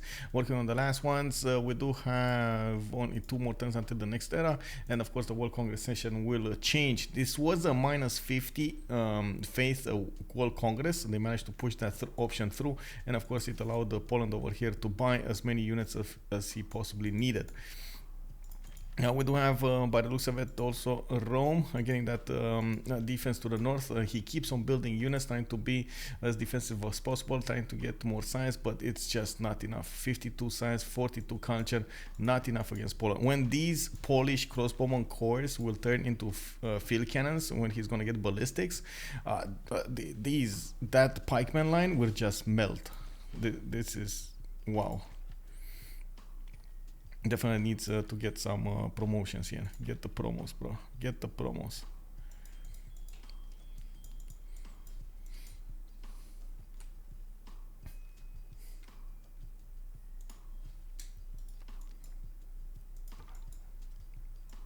Well, we do have Aztec trying to get more science up from his campuses. We do have him right now on 140 science with 152 culture. He did lose a city to Persia, and of course, as you can see, Persia keeps on pushing in. I'm a bit surprised he doesn't upgrade at least one unit. Oh, he does have a line infantry. He's trying to put it to block those Persian knights. These are going to be quite strong going against just the knights. The knight corps are going to be different, but the normal knights are just not up to the challenge. Of course, it does look like this is a desperation attack going against Aztec over here, and since Persia does need a lot more units to actually deal the defense, deal the attack, I'm pretty sure Aztec will manage to clean up quite quickly. Yes, he did lose a city, but honestly, that city is not actually gonna be that important. It only had a few a few upgrades and no districts on it, and at the same time, of course, it did show that Persia is willing to attack, not to mention spent quite a bit of strength to go against these cities.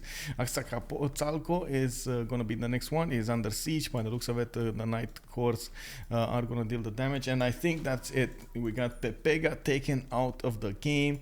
That is the first player taken out. Of course, Imhotep did manage to take out a player from Makoumba Night. Next turn, GG incoming. I don't know if that's actually gonna be a GG. I do want to take a look who lost his oh my god, it's actually Persia that lost it. I mean, Persia losing its military alliance, that's just I mean, he's gonna lose everything. Even if these Polish units, the Wing Hussars, spend the next 10 turns to move towards Teaio and go against Persia over here, they can still be relevant when he gets there. He just needs to get armies out of them, and that's it. He's gonna take out the Persian cities, even if ballistics comes out.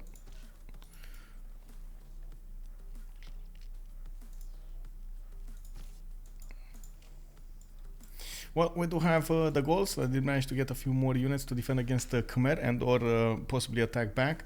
Of course, he did manage to plug the choke to the north, and as you can see over here, is still getting, allowing Khmer to settle after those mountains. He did try to be as defensive as possible over here, and it looks like it worked for a while. Valator, thank you very much for the follow, sir. Welcome.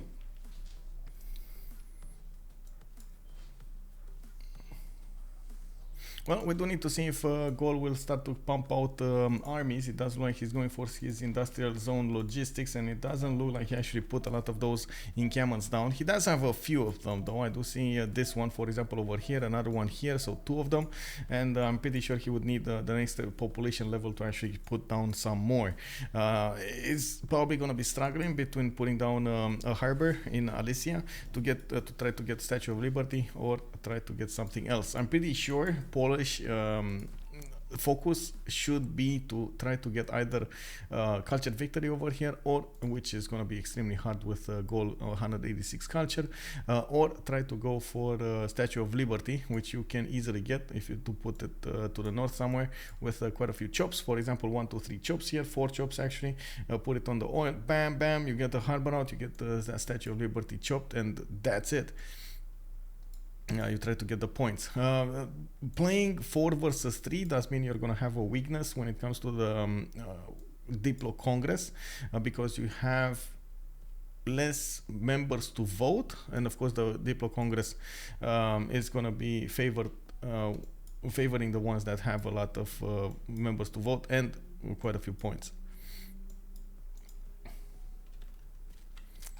I think I messed that explanation up. I don't know why I feel like I messed that explanation up.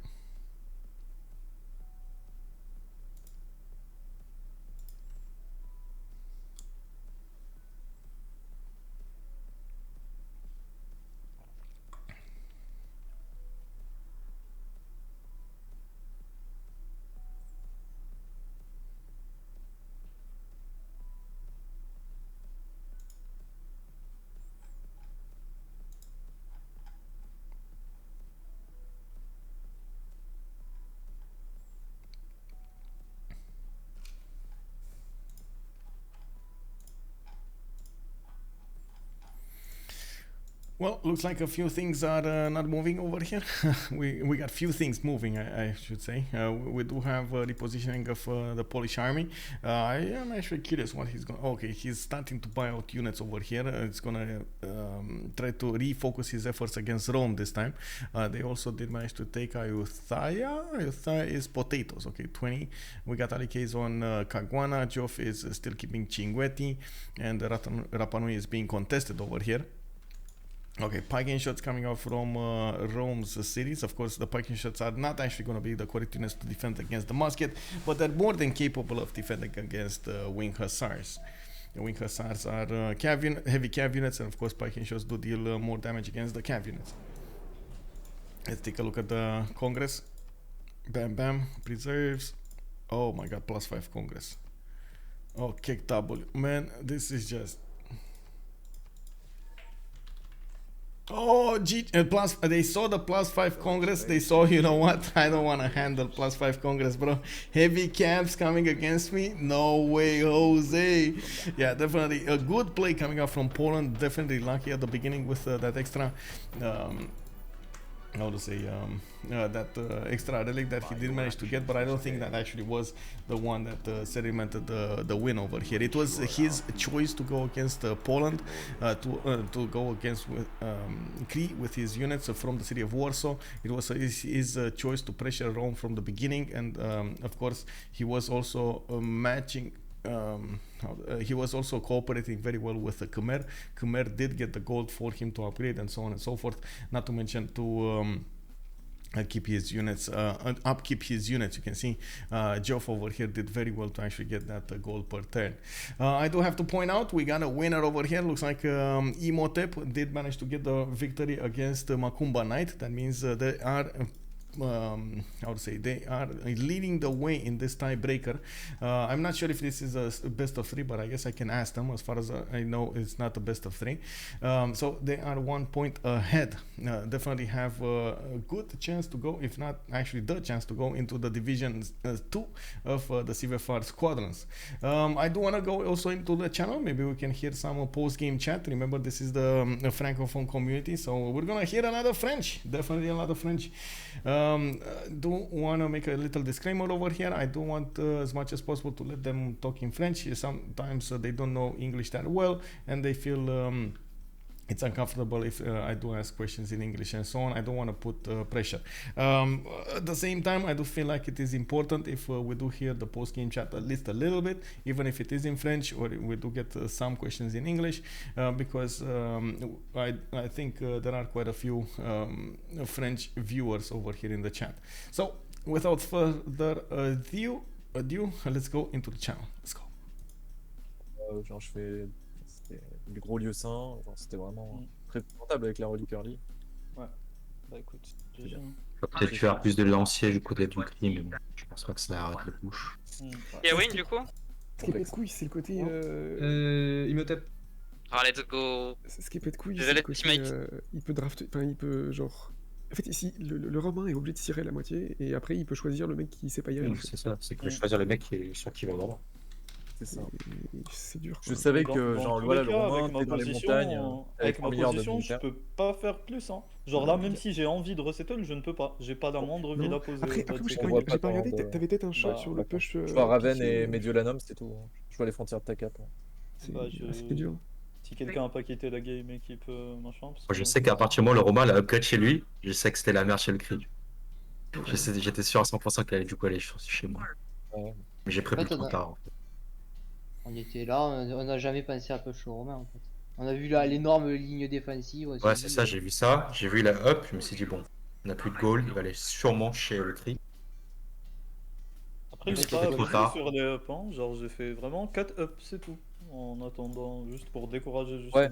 Mais t'avais je vachement pense de bien. build et c'est full choc, ton Ouais, c'est ça. complexe. Très complexe Genre, je veux d'attaque. dire, j'ai pas full abusé des golds en mode on up toutes les unités. Non, mais je veux dire, dans l'idée, je veux dire, ils allaient aller sur moi s'ils allaient chez toi.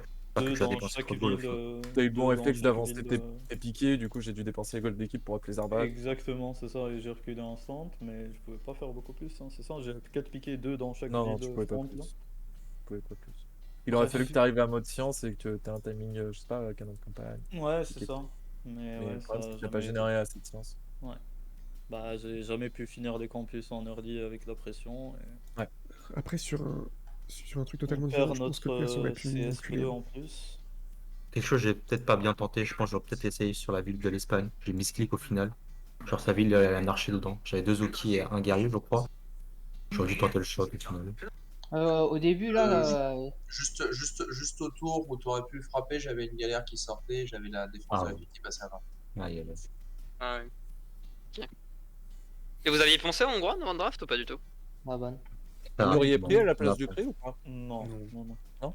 bien pensé, mais je pense pas qu'on l'aurait pris. En fait, on va prendre Russie, mais vous avez pris l'Espagne, c'est un peu chiant. Ouais, c'est ce qu'on s'est dit. Ici, à la place de Moi, la ça me Gaul, va, je voulais jouer la Gaul plutôt que la Russie. Je pense que c'était mieux. Je pense que c'était meilleur dans notre draft. La Gaul était Géo, terrible. c'est un copain à toi ça. J'avoue que. Ouais, ça se ressemble. Mais, Là. mais, Déjà, on du l'a coup, obligé à jouer le Khmer, il était pas jouasse.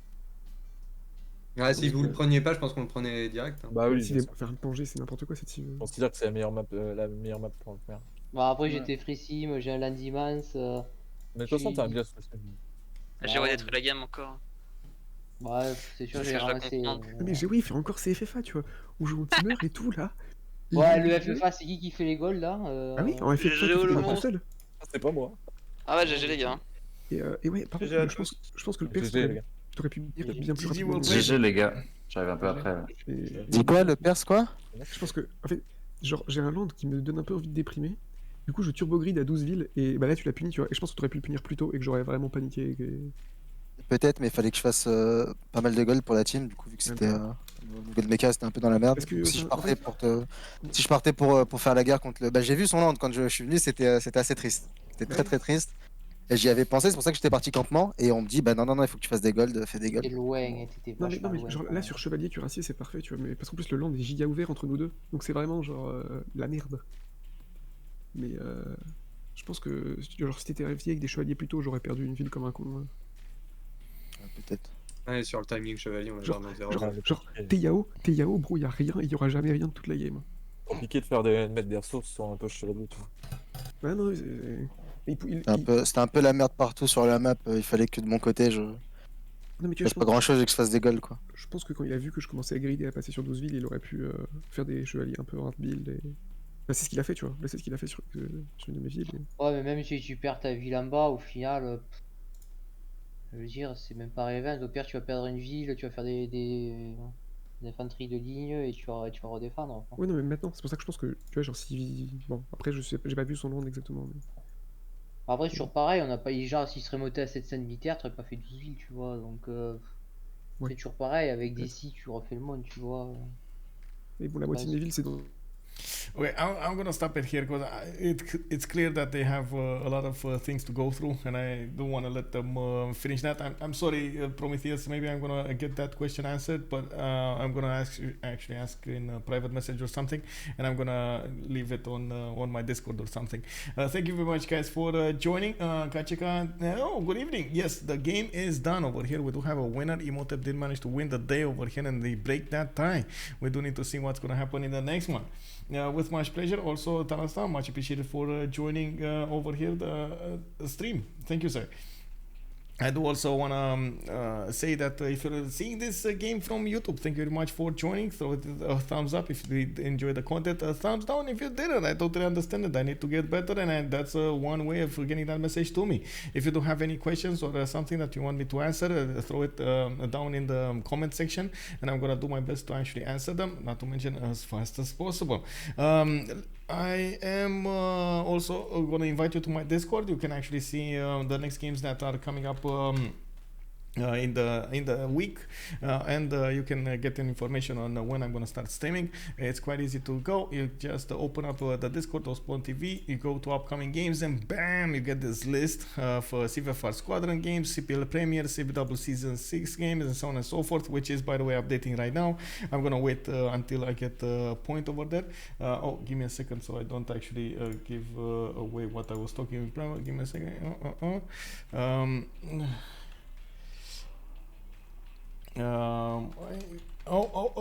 We might actually get you that answer, Prometheus.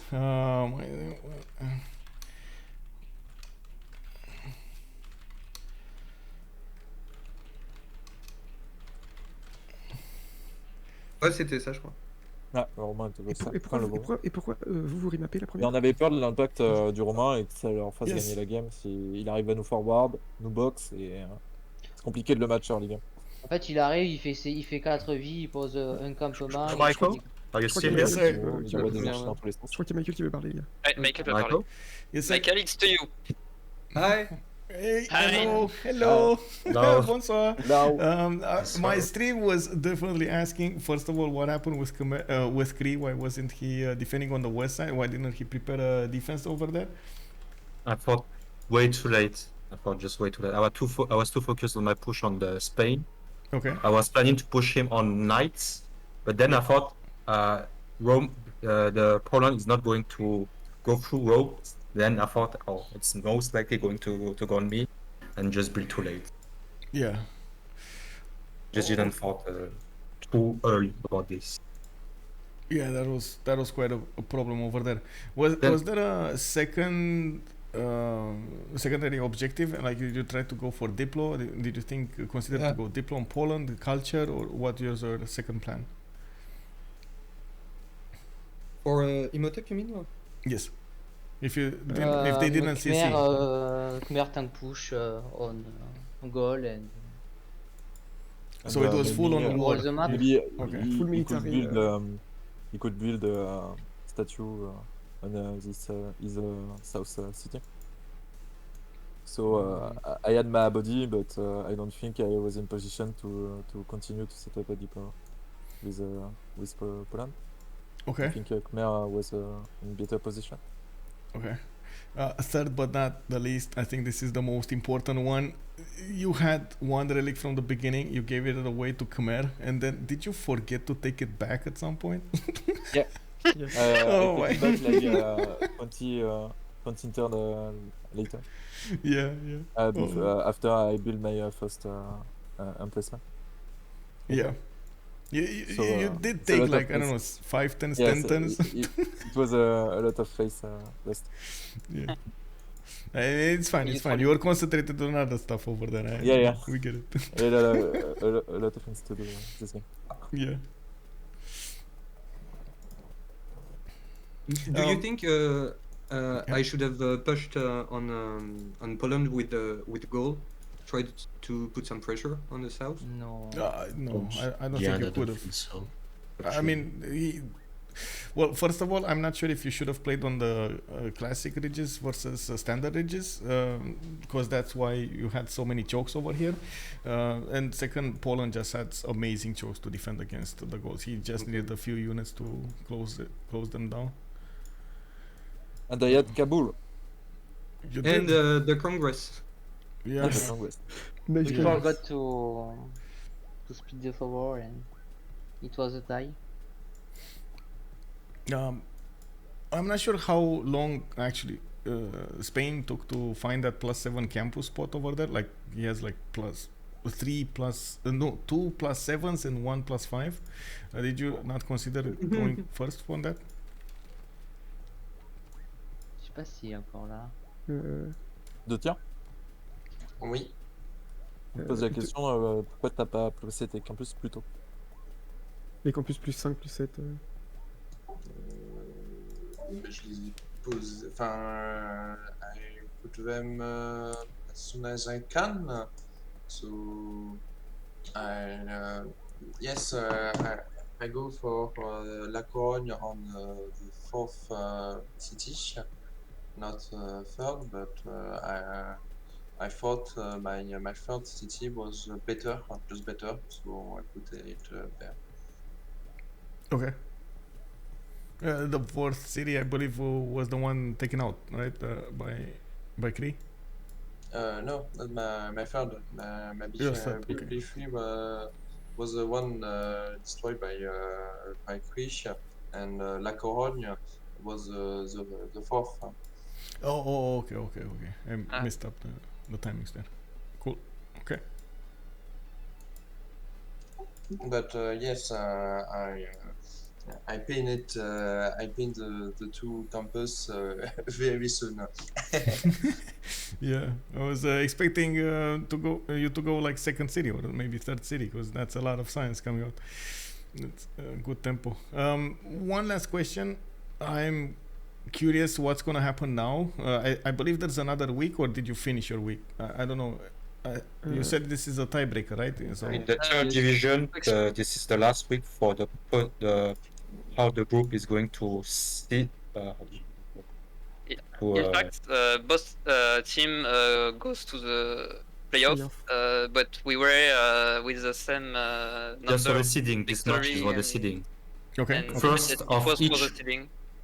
First of each group have to battle against the second of the other groups. Yes. So if you are first, you most likely will have an easier matchup against in quarterfinals or in finals. Yeah.